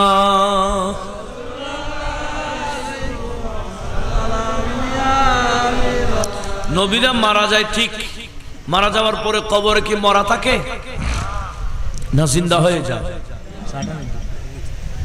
কি হয়ে যায়? কেমন জিন্দা একটু শুনেন। হযরত মূসা আলাইহিস সালাম ওনার ভাই হযরত হারুন আলাইহিস সালাম, আর হযরত হারুনের দুই ছেলে, একজনের নাম শাব্বার আর একজনের নাম শাব্বির। কয়জন হয়েছে আপনাদের মন নাই মনে হয়? কি খারাপ লাগে? একটু খেয়াল করেন কয়জন? হযরত মূসা আলাইহিস সালাম, হযরত হারুন আলাইহিস সালাম, হযরত শাব্বার শাব্বির, ছয়জন হইল। চারজন গিয়ে পাহাড়ে ঘুরতে গেলেন। যেখানে ঘুরতে গেলেন সেখানে একটা জায়গার মধ্যে হারুন আলাইহিস সালাম একটু রেস্ট করছেন। রেস্ট করতেই মালাকুল মউত এসে ওনার রূহ কবজা করে নিলেন। উনি মারা গেছেন। এখন মূসা আলাইহিস সালাম দুই ভাতিজাকে নিয়ে কষ্ট করে কবরটা খনন করে ওনাকে দাফন করে দিয়েছেন, চলে আসছেন। এখন বনি ইসরাইল তো বড় বিয়াদব, তারা বলে নিশ্চয় আপনি আপনার ভাইকে হত্যা করে কবর দিয়ে চলে আসছেন। বলে আমি কি হত্যা করছি না কি করছি? আমার ভাইয়ের ভাতিজা ছিল না, এদের থেকে জিজ্ঞেস কর। বলে না, এদেরকে আপনি বুঝাই দিয়েছেন, নিশ্চয় আপনি আপনার ভাইকে মেরে হত্যা করে এখানে আসছেন। বলে তাহলে আমি কি আমার ভাইকে মারছি না উনি মারা গেছেন? আমার থেকে তোমরা যখন বিশ্বাস করছো না আমার কথা, আমার ভাই থেকে জিজ্ঞেস করো গা। তো ওনার ভাই কোথায়? কবরে। তখন বনি ইসরায়েলের মধ্যে বিভিন্ন গ্রুপ ছিল, সব গ্রুপের প্রতিনিধি আসছে, আরো আরো মানুষ, মোট 70 জন গেল। মূসা আলাইহিস সালাম বল চলেন আপনার ভাইয়ের কাছে যাই, কোথায় কবর দেখাই দেন। হযরত মূসা কালিমুল্লাহর সাথে 70 জন মিলে পাহাড়ে আসলেন। যে জায়গায় মূসা কালিমুল্লাহর ভাই হযরত হারুন আলাইহিস সালামকে দাফন করেছিলেন, বলে এই জায়গায় আমার ভাই, জিজ্ঞেস করো। এরকম আমাদের কেউ মারা গেছে, কবরে গিয়ে জিজ্ঞেস করলে কি হবে? হ্যাঁ, কিন্তু বনি ইসরাইল মূসা আলাইহিস সালামের কথা বিশ্বাস করেছে। হযরত হারুন আলাইহিস সালামের কবরের সামনে গিয়ে বলে, ওগো আল্লাহর নবী হারুন, আপনি বলেন তো দেখি আপনাকে কে মারছে? তখন উনি কবর থেকে বলছে, বনি ইসরাইল আমাকে তো কেউ মারে নাই, আমার হায়াত শেষ, মালাকুল মউত আমাকে আমার রূহ কবজা করেছে, কেউ আমাকে মারে না, আমি স্বাভাবিক মারা মরছি। উচ্চ আওয়াজে বলুন সুবহানাল্লাহ। এই উত্তর দিচ্ছেন কোত্থেকে? কি মরা নবী না জিন্দা নবী? তাহলে বোঝা গেল নবীগণ কবরে যাওয়ার পর কি হয়ে যায়? জিন্দা হয়ে যায়। এটা নবীজির বৈশিষ্ট্য, পচে না, গলে না। এমনকি আল্লাহর নবী একজন হযরত দানিয়েল আলাইহিস সালাম, আমাদের নবী আসার আরো 1000 বছর আগে, উনি আল্লাহর কাছে দোয়া করতেন প্রায় সময়, আল্লাহুম্মা আনতুদফানানি উম্মাতু মুহাম্মাদিন সাল্লাল্লাহু আলাইহি ওয়াসাল্লাম। উনি তাওরাতে পড়েছেন নবী আখির জামানের শান, ওই উম্মতের শান। আমরা তো আমাদের শান বুঝি না, আমরা কোন নবীর উম্মত হয়ে আসছি আমরা তো আসলে বুঝি না। সেজন্য নবীর সুন্নাত ছেড়ে দিয়ে ফাটা ফাটা প্যান্ট পরি, পরে না? এদিকে পরে না মনে হয়, এদিকে ফাটা, এদিকে সিরা, তালি জোড়া। মানুষ আগে অভাবের কারণে তালি জোড়া পড়তো, এখন ফ্যাশনের জন্য অভাব পড়ে নাকি? এই যে কয়েকদিন আগে স্কুলের ছাত্ররা মাত্র ছোট ছোট ম্যাট্রিক পরীক্ষা দিবে 3 সাবজেক্টের, এরা কি করছে দেখছেন না? কি বলে র‍্যাগ ডে। এরা নারী পুরুষ, ছেলে মেয়েরা ছেলেদের গায়ে, ছেলেরা মেয়েদের গায়ে যা ইচ্ছা তা লেখছে। এই বেহায়াপনা বন্ধ করার দরকার আছে কিনা বলেন? অবশ্যই গার্ডিয়ানকে সতর্ক থাকতে হবে, টিচারকে, এমনকি স্কুলের যারা কমিটি আছেন, মাশাআল্লাহ, ইনাদের 3টা গ্রুপ আছে, ছাত্র, অভিভাবক, কমিটি। এই 3 গ্রুপকে সতর্ক হতে হবে আগামীতে যাতে এই ধরনের বেহায়াপনার কাজ আর দেখা না যায়। কথা বলুন ঠিক কিনা? এত বড় উম্মত, নবীর উম্মত হলাম, আমাদের শান কত। বুখারী শরীফ সহ মুত্তাফাক আলাইহি হাদিস, নবীজি বলছেন কাইফা আনতুম, এ আমার উম্মত তোমরা শান, তোমাদের শান তো তোমরাই বুঝো নাই, তোমাদের শান সেদিন বুঝবা। ইদ নাযালা ইবনু মারইয়াম, হযরত ইবনে মারইয়াম ঈসা আলাইহিস সালাম আসমান থেকে নামবেন। এত বড় জলিল কদর রাসূল ছিলেন, কিতাবওয়ালা ছিলেন, কিন্তু আসমান থেকে নামার পরে উনি ইমাম হতে পারবেন না, ইমাম হবেন তোমাদের মধ্যে একজন। সেদিন তোমরা বুঝবা তোমাদের শান কত। জোরে বলুন। ওই হযরত দানিয়েল আলাইহিস সালাম উম্মতে মুহাম্মাদের শান পড়ে আল্লাহর কাছে দোয়া করছেন, আল্লাহ আমি মারা গেলে আমার উম্মত যাতে আমাকে দাফন না করে, আমি 1000 বছর জমিনের উপরে থাকবো, 1000 বছর বড় নবীটা আসবে, ওই নবীর উম্মতের হাতে আমি দাফন হতে চাই। এরকম ওসিয়ত করেছেন উম্মতদেরকে, বলে আমি মারা গেলে তোমরা আমাকে দাফন করে দিও না, বড় একটা সিন্দুক বানিয়ে সিন্দুকের মধ্যে আমার লাশটা রেখে দিবা, এক জায়গায় ফেলে রাখবা, কোন এক সময় উম্মতে মুহাম্মাদি আমাকে পাইলেই দাফন করবে। তো ফারুক আজমের আমলে তো বিভিন্ন সিরিয়া, ইরাক বিভিন্ন ফতেহ হচ্ছে, বিভিন্ন জায়গায় জায়গায় ফতেহ হয়ে যায়, বিজয় হচ্ছে। সিরিয়ার মধ্যে একটা কিল্লা ফতেহ হলো, বিরাট উসুন ছিল, কিল্লা ছিল। ওই কিল্লা ফতেহ হওয়ার পরে ওরা ভিতরে ঢুকলেন, ভিতরে ঢোকার পরে দেখলেন বিরাট সিন্দুক। সিন্দুক দেখে লাফাই, বলো সব মাল তো এখানে দেখি, কারণ সিন্দুকের মধ্যে কি থাকে? মাল থাকে, স্বর্ণ, চাঁদি, মণি, মুক্তাগুলো থাকে। এরা বলে পাইছি, চলো খুলে দেখি।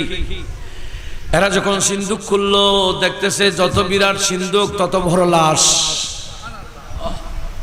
কিরে, আমরা মনে করছিলাম এখানে মাল, এখানে তো লাশে না। হযরত আবু মুসা ফাতেহ কিল্লা করেছিলেন, কিল্লা ফাতেহ করেছিলেন, সেনাপতি ছিলেন আবু মুসা আশআরী। উনি বলেন এই লাশের হাতের শিরা ধরে দেখলাম, দেখতেছি শিরা চলে। কিরে, ইনি কিবা কোন ধরনের লাশ, ইনি তো শিরা চলে। পাশে একটা লম্বা তলোয়ার দেখলেন, তলোয়ারের মধ্যে ওসিয়তনামা আছে। উনি নিজের পরিচয় দিলেন, আমি দানিয়েল আলাইহিস সালাম একজন নবী। হে উম্মতে মুহাম্মাদি, তোমাদের মধ্যে কেউ যদি আমাকে পাও, আমাকে দাফন করে দিও, আমি মারা গেছি। হযরতে মুসা, আবু মুসা আশআরী রাদিয়াল্লাহু তাআলা এটা পড়ে, ওনার ওসিয়তনামাটা পড়ে বললেন, হ্যাঁ এনার উদ্দেশ্য হচ্ছে উম্মতে মুহাম্মাদের মাধ্যমে দাফন হওয়া, চলো আমরা সবাই মিলে ওনাকে দাফন করে দিই। ওখানে এখনো দানিয়েল আলাইহিস সালামের কবর শরীফ আছে। 1000 বছর পরে ওনাকে দাফন করা হয়েছে। এবার বুঝেন তো, ওনারা একদিন, 2 দিন, 3 দিন না, বছরকে বছর নয়, 1000 বছর থাকলেও শরীর কোনো পরিবর্তন হয় না। একটু লক্ষ্য করুন, কি বলতে চেয়েছিলাম? আল্লাহর নবীগণ যে জিন্দা, এখান থেকে প্রস্তুতি নিতে হবে, কবরে গেলে এটার উত্তর দিতে হবে। এভাবে নবীজিকে কি বলতে হবে, আমাদেরকে প্রশিক্ষণ নিতে হবে এই ধরনের মাহফিল থেকে, তখন আমাদের কবরের প্রস্তুতি হয়ে যাবে। জোরে বলুন সুবহানাল্লাহ। আর হযরত ঈসা আলাইহিস সালাম বলেন, আমার উপর সালাম, যেদিন আমার ভেলাদত হয়েছিল, মিলাদ হয়েছিল, ওয়া ইয়াউমা আমুতু, যেদিন আমি মারা যাব। একটু জোরে বলুন না সুবহানাল্লাহ। ওয়া ইয়াউমা ইউবআসু হাইয়া, আর যেদিন আমি কিয়ামতের ময়দানে আবার জিন্দা হব, সেদিনও আমার উপর সালাম। এবার বলেন, আমাদের নবীর মিলাদের দিন সালাম নাই? ইন্তেকালের দিন নবীর মিলাদের দিন সালাম দিলে ইন্তেকালের দিনও সালাম হয়ে যায়, কারণ দুটো ডেট কি একই ডেট, রবিউল আউয়ালের 12 তারিখ সোমবার। তাহলে মিলাদুন নবী পালন করলে ওয়াফাতুন নবী পালন করা হয়ে যায়। তা আমরা ওয়াফাতুন নবী এরকম পালন কেন করি না? বলে ওই যে আলা হযরত বলতেছেন, একটু লাইনটা একটু খেয়াল করেন। আলা হযরত বলেন उसकी अज़वाज को जायज़ ही निकाह जिस उसका तरका बटे जो फानी है। বলে মানুষ মারা গেলে 4 মাস 10 দিনের পর ওনার বউ অন্য জায়গায় বিয়ে দিতে পারে। মানুষ মারা গেলে ওনার জায়গা জমিন বন্টন হয়ে যায়, কার? যিনি ফানা হয়ে যায়। বলে আমার নবীর আজওয়াজকে, নবীর স্ত্রীকে কেউ বিয়ে করতে পারে না, নবীর জায়গা জমিনও বন্টন হয় না। কেন? বলে তিনি ফানি নয়। একটু জোরে বলুন না সুবহানাল্লাহ। ওনার মোটটা মতে ফানি নয়, ওনার মোটটা মতে আমি কিছুক্ষণের জন্য। দেখছেন এখানে কোরআন হাদিস সব ঢুকাই দিচ্ছে। কি বললেন? মানুষ মারা গেলে ওনার স্ত্রী অন্য জায়গায় বিয়ে দিতে পারে কি না? পারে না। ফারুক আজম জান্নাতুল বকিতে গেলেন, ইমাম তাবরানী হাদিস করছেন। ইমাম কুরতুবী আত-তাযকিরা ফি বায়ানিল কুবুর ওয়াল আখিরা ফি আহওয়ালিল মাউত ওয়াল আখিরা, এই কিতাবের মধ্যে এই হাদিসটা নোট করেছেন। আল্লামা সুয়ুতী শারহুস সুদুর নোট করেছেন। ফারুক আজম কবরে গেলেন, গিয়ে জিয়ারত করলেন। কোন কবর? জান্নাতুল বাকিতে। জিয়ারত করার পরে কবরবাসীর সাথে কথা শুরু করলেন। বলতেছেন, কবরবাসী, আমি ওমর তোমাদেরকে খবর দেব, তোমাদের খবর যেটা জমিনের উপরে আছে। এখন তো তোমরা জমিনের ভিতরে, জমিনের উপর খবরগুলো আমি তোমাদেরকে দেব, আর তোমরা বর্তমানে জমিনের ভিতরের খবরগুলো আমাকে দিবে। জোরে বলুন। কথা কার সাথে? হ্যাঁ, কবরবাসীর সাথে। আপনিও পারবেন। কখন? আপনি যদি ওই ইলমটা অর্জন করেন যে ইলমের নাম ইলমু কাশফিল কুবুর। ইলমু কাশফিল কুবুর যদি অর্জন করেন, আপনি কবরবাসীর সাথে কথা বলতে পারবেন। যেভাবে গাজীউদ্দিন মিল্লাত শের বাংলাল কাদরি যে কোনো মাজার যাইতেন, মাজারওয়ালার সাথে কথা না বলে বের হতেন না। কেন? ওই ইলমটা ওনার কাছে ছিল। এ ফারুক আজম কবরবাসীকে কি বললেন? এ কবরবাসী, তোমাদের খবর দিব। 1 নম্বর, ইন্না আজওয়াজাকুম কাদ তাযাওয়াজনা। এই খবর 1 নম্বরটা দিছে। এই কবরবাসী, তোমরা কবরে আসার পরে 4 মাস 10 দিন পার হওয়ার পরে তোমাদের স্ত্রী নাই, এরা অন্যজনের স্ত্রী হয়ে গেছে। এটা 1 নম্বর খবর। তোমাদের স্ত্রীগণ এখন তোমাদের নাই, তোমাদের বউ আরেকজন বউ হয়ে গেছে। কয় মাস পরে? ওয়া আমওয়ালাকুম কাদ তাফাররাকাত। তোমাদের জায়গা জমিন তোমাদের নামে ছিল, কিন্তু তুমি কবরে আসার পরে ভিন্ন ভিন্ন নামে হয়ে গেল। আমরা মারা যাওয়ার পর হবে কিনা? এখন অনেক কানি আপনার কাছে আছে। আপনি মারা যাবেন, বাস আপনার ছেলে, আপনার স্ত্রী, আপনার মা, আপনার বাবার নামে হয়ে যাবে নাকি? কয়টা গেছে? 2টা খবর দিছে। 3 নম্বর, ওয়াদিয়ারাকুম কাদ সাকুনাত। তোমরা যে এত সুন্দর ঘর বানাইলা, ঘরে তো তুমি নিঃশ্বাস বন্ধ হওয়ার পরে একদিনও রাখে নাই।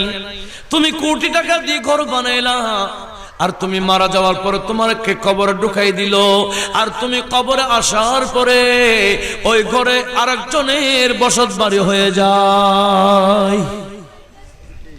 এগুলো আমাদের জন্য হবে কিনা? কয়টা খবর দিলেন? তোমাদের বউ আরেকজনের বউ হয়ে গেছে, তোমাদের মাল অন্যজনের নাম হয়ে গেছে, তোমাদের ঘর আরেকজনের বসত বাড়ি হয়ে গেছে। এই কবরবাসী, তোমাদের খবরগুলা দিলাম, এবার তোমাদের খবর বর্তমানে যা আছে দাও। তখন ওই কবরবাসীর মধ্যে একজন ডাক দিয়ে বলে, ওগো আমিরুল মুমিনিন, আপনি যে খবর দিলেন আমরা শুনেছি, এখন বর্তমানে আমাদের কবরের খবর দিচ্ছি। মা আমিল্লাহু ওয়াজাদনা, আমরা দুনিয়াতে থাকতে যা যা আমল করেছিলাম, এখানে কবরে এসে দেখি আমলগুলো পেয়ে গেলাম। যা যা আমল করেছি এগুলোর সওয়াব এখানে পেয়ে গেছি, এগুলো আমরা পাইছি। এক নম্বর খবর।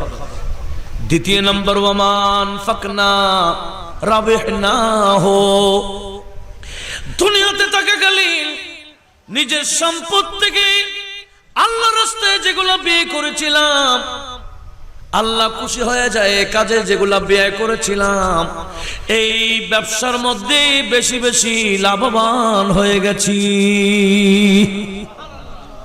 কদ রাবিহনাহু, আল্লাহ বলেন আমার সাথে ব্যবসা করলে সেই ব্যবসার ক্ষতি নাই, লাভ ছাড়া। ঠিক কি না? ব্যবসা আল্লাহর কাছে নাই।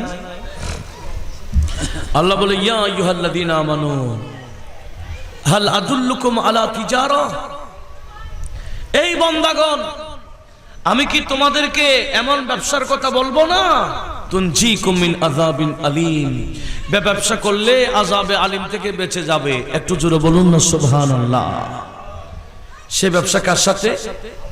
আল্লাহর সাথে।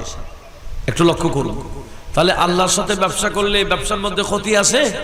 নাই, লাভ ছাড়া কোনো ক্ষতি নাই। সে কবরবাসী বলছে ওয়ামান ফাকনা রাবিহনাহু, আল্লাহ রাস্তায় যেগুলা ব্যয় করেছিলাম ওই সম্পদের মধ্যে আমরা বেশি বেশি লাভবান হয়েছি। ওয়ামা তারাকনা খাসিরনাহু, ওয়ামা তারাকনা, আমরা দুনিয়াতে যে সম্পদগুলা রেখে আসছি ওই সম্পদগুলা আমার ব্যাপারে আমরা ক্ষতিগ্রস্ত হয়ে গেছি। ছেলেরা গুলা নিয়ে মারামারি করছে। আমরা যা আমল করেছিলাম কবর এসে পেয়ে গেছি, যা আল্লাহ রাস্তায় খরচ করেছিলাম এগুলাতে লাভবান হয়েছি, যা দুনিয়াতে রেখে আসছি বেশি ক্ষতিগ্রস্ত হয়েছি। বিল্ডিং এর জায়গায় বিল্ডিং, প্রতিষ্ঠানের জায়গায় প্রতিষ্ঠান, আমার নিঃশ্বাস বন্ধ হয়ে গেলে আমার কবরের ভিতরে বিল্ডিং ঢুকবে না, টাকা ঢুকবে না, বান্ডিল ঢুকবে না, চেক বই ঢুকবে না। কথা বলুন ঠিক কিনা? সেখানে ধনী বলেন গরিব বলেন একই কথা নাকি? ইনি ধনী বিদায় ইনার কবর আলাদা, ইনি গরিব বিদায় ইনার কবরস্থান আলাদা, এরকম না? কি কথা? महलों में रहने वाले मट्टी में सो रहे हैं, शाह गदा यहाँ एक साथ सो रहे हैं। একটু জোরে বলুন না সুবহানাল্লাহ। যারা বড় বড় মহলে থাকে এরা যে জমিনে শাহ গদা যত সবাই রাজা বাদশাহ এবং প্রজা সব একই কাতারে, ঠিক কি না? महलों में रहने वाले मट्टी में सो रहे हैं, शाह गदा यहाँ एक साथ सो रहे हैं, दोनों हुए बराबर, दोनों हुए बराबर, ये मौत का असर है तय कर रहा है जो तू, 2 दिन का ये सफर है। सलातुनिया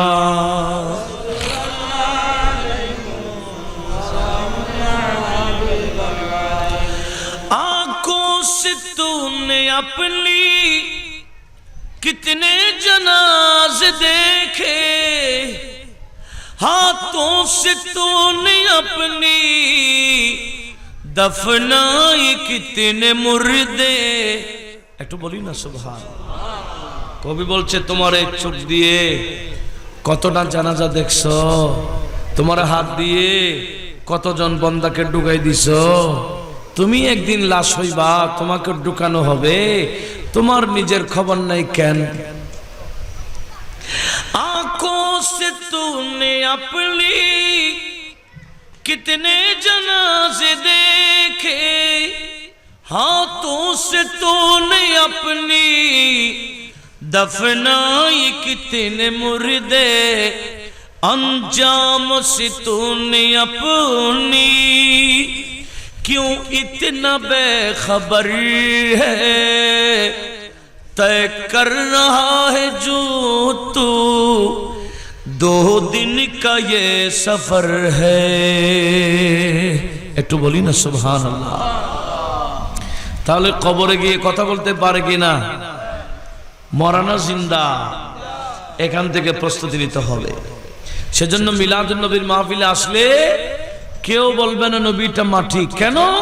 নবীর মিলাদের আলোচনা করলেই অটোমেটিক নবীর নূরের আলোচনা এসে যায়। এটা আমি না, নবীজিকে সম্বোধন করে নবীজির চাচা বলেছেন। বড় একটা মারাত্মক যুদ্ধ হয়েছিল, হাদিসের ভাষায় এটাকে জাতুল উসাইরা বলা হচ্ছে। ইমাম হাকিম নেশাপুরী মুস্তাদরাক লিল হাকিমে হাদিস নোট করেছেন, ইমাম তাবরানী নোট করেছেন, ইমাম হযরত আল্লামা আব্দুল বাকি সুরকানি নোট করেছেন। কি তাবুকের যুদ্ধ হয়েছিল, বড় কঠিন যুদ্ধ। মদিনার মুনাফিক ওই যুদ্ধে যায় নাই। তারা ভেবেছিল ওই যুদ্ধে গেলে মুসলমান আর ফিরে আসতে পারবে না। এই আকীদা কাদের ছিল? তারা নবীর সাথে যায় না, বলে গে নবী গেছে, নবী সাহাবা গেছে, আর আসতে পারবে না মদিনায়। কিন্তু যতই কঠিন হোক, সেই কঠিন অবস্থায় নবী এবং সাহাবাদেরকে সাহায্য করেছেন কে? সে আল্লাহকে এখন নাই, সাহায্য করতে পারেন না। এখন কেন করে না? বলে এখন তো সাহাবীরা যে আকীদা রেখেছেন, এই সাহাবীর আকীদার মধ্যে কেউ বলে বেদাত, কেউ বলে শিরিক। সাহাবীদের আকীদায় তো মুসলমান নাই। সেজন্য আল্লাহ বলে আমি আর কেন সাহায্য পাঠাবো? সাহাবাদের আকীদায় চলে আসো, সাহায্য আমি আল্লাহ পাঠাবো। একটু জোরে বলি না সুবহানাল্লাহ। এই যুদ্ধ থেকে যখন বিজয়ের মিছিল করে পতাকা নিয়ে যখন নবীজি মদিনায় আসছিলেন, এই খবর যখন মদিনা শরীফের মুসলমান পেলেন, সাহাবারা পেলেন, মুরব্বীরা যারা যুদ্ধে যেতে পারে নাই এরা ঘরে নাই, অসুস্থ যারা যেতে পারে নাই এরাও ঘরে নাই, বাচ্চারাও ঘরে নাই, সবাই রুডে এসে গেল। নবীজি আসতেছে, নবীজির আগমনে বিরাট এক জুলুস বের করে ফেললো। মদিনা শরীফের জুলুস চলছে নবীর আগমনে। নবীজিকে পাওয়ার পরে নবীকে নিয়ে জুলুস করলেন। মদিনার রাস্তায় রাস্তায় মিছিল। জুলুস শেষে শুকরানা মাহফিলের জন্য মসজিদে নববীতে ঢুকলেন। নবীজি মিম্বর শরীফে বসলেন, ওয়াজ শুরু করবেন। ঠিক এই পরিস্থিতিতে নবীজির চাচা হযরতে আব্বাস দাঁড়িয়ে গেলেন। জোরে বলুন সুবহানাল্লাহ। হযরত আব্বাস দাঁড়িয়ে কি বললেন জানেন? ইন্নী উরিদু আন আমদাহাকা ইয়া রাসূলুল্লাহ। হুজুর, জুলুস তো শেষ, এখন আপনি মাহফিল করবেন। আপনার মাহফিলের আগে আমি আব্বাস একটা আপনার শানে নাত শরীফ পড়তে চাই। মাহফিল শুরু হওয়ার আগে নাত পড়ে কিনা?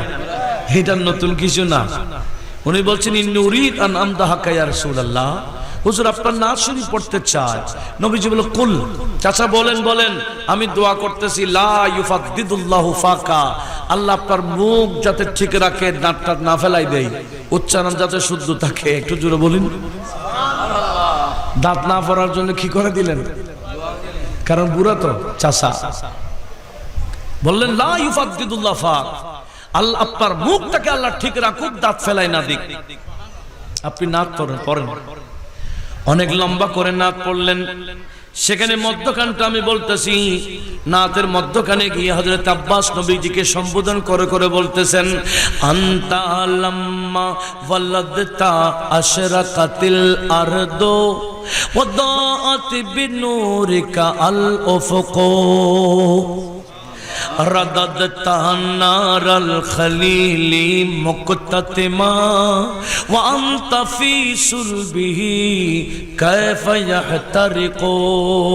একটু জোরে বলুন না সুবহানাল্লাহ। নাতে দেখের বাংলা বলবে নাকি? চাচা বা নাত বললে কি ইংরেজিতে বলবে না হিন্দিতে? কোন ভাষায় বলল? ইয়া রাসূলুল্লাহ আনতা লাম্মা ওয়ালাদতা। যেদিন আপনার মিলাদ হয়েছিল, দুনিয়ার কেউ না দেখলে আমি চাচা তো দেখেছিলাম। আশরাকাতিল আরদু, জমিন আলোকিত হয়েছিল। ওয়াদাআত বিনূরিকা আল উফুক, আকাশ পর্যন্ত নূর হয়ে গেছিল আপনি নবীর নূরে। চাচাও বলতেছেন আপনার নূরে জমিন আলোকিত, শূন্য আকাশ আলোকিত। আরো কি বলছেন?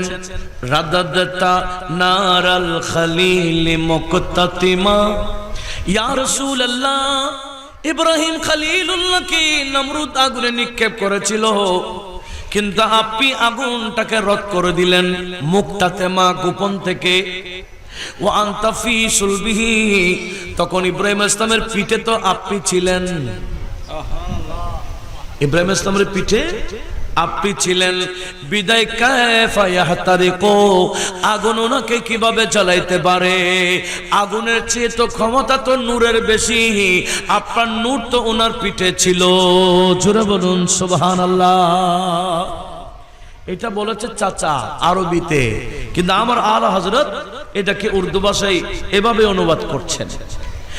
ফয়জি চলিলে खलील से पूछो, फाजी चलीले खलील से पूछो, आग में बागे आग में बागे लगाते ये, आग में बागे लगाते ये, सच्ची बातें सिखाते ये, सीधी राह दिखाते ये, कह दो रजा से खुश हो खुश रहे, कह दो रजा से खुश हो खुश रहे, मुजदा रजा को सुनाते ये, मुजदा रजा को सुनाते ये, सलातुनिया।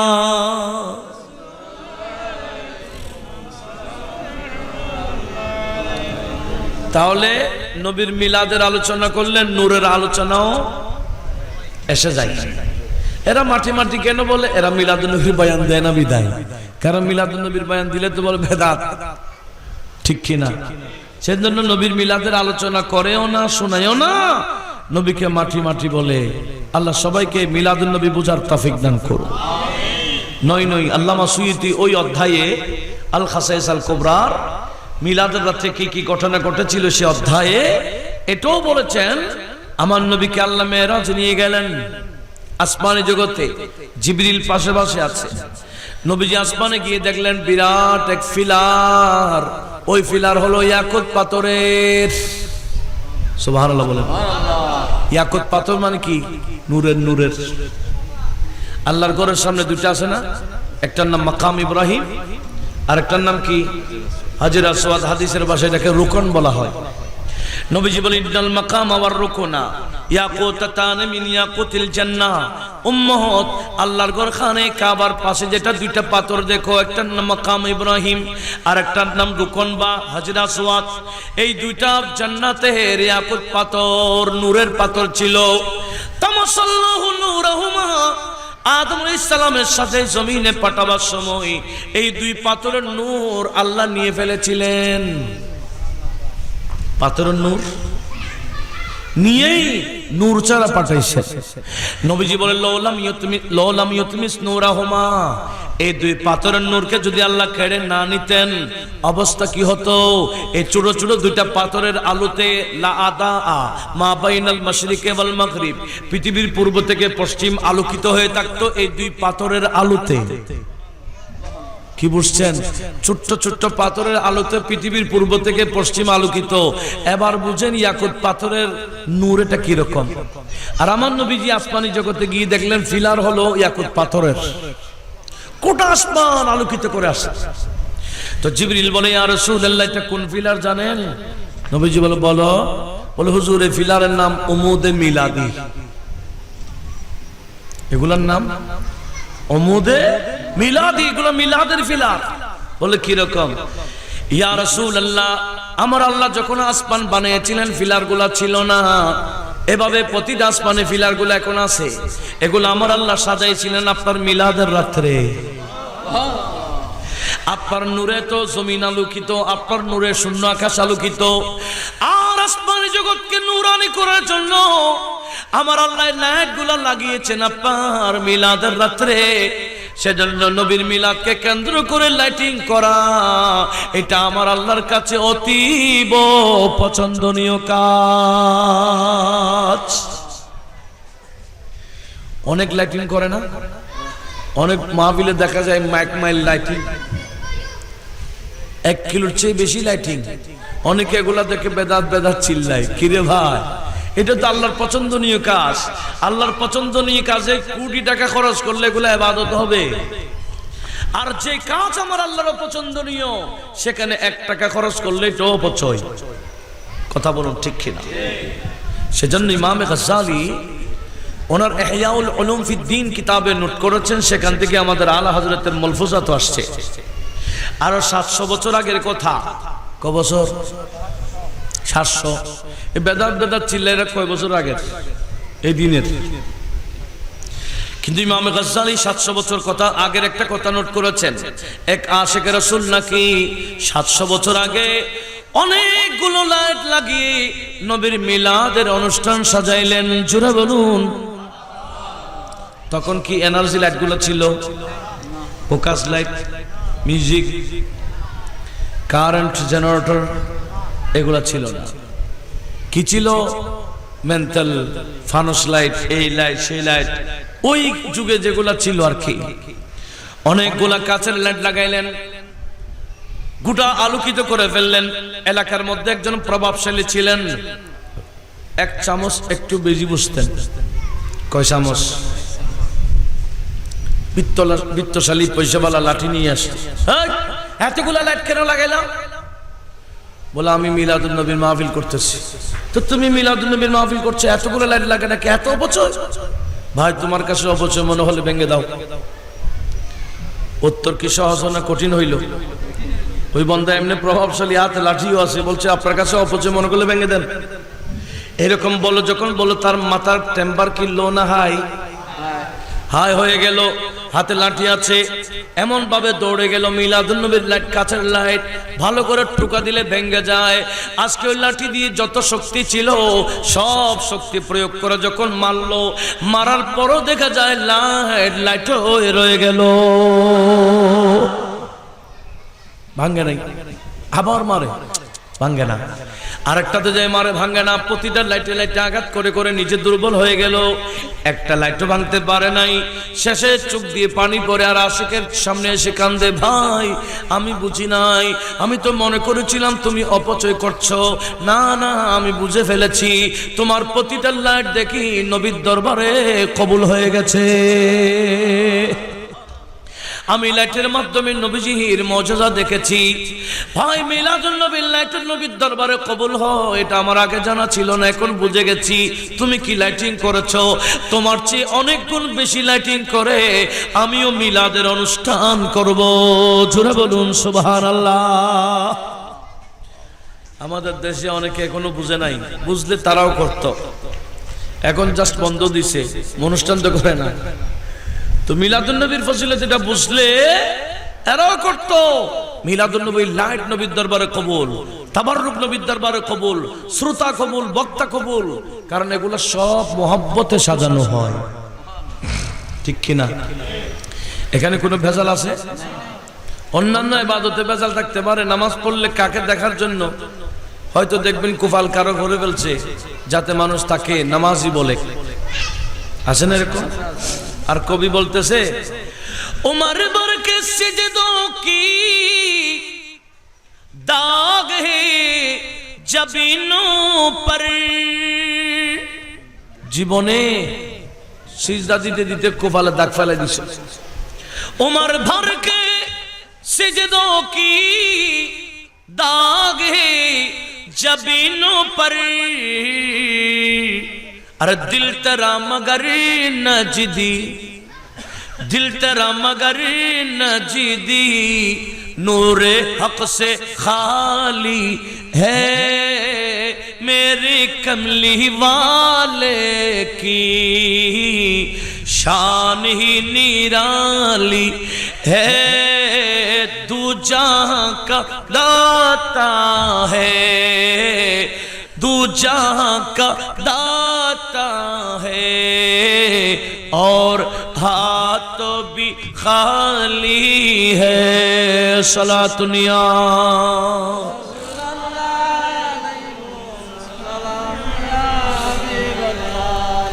অন্যান্য ইবাদতে বেজাল থাকলেও মিলাদুন নবীতে কোনো বেজাল, এগুলো সব নবীজির মহব্বতেই করা হয়,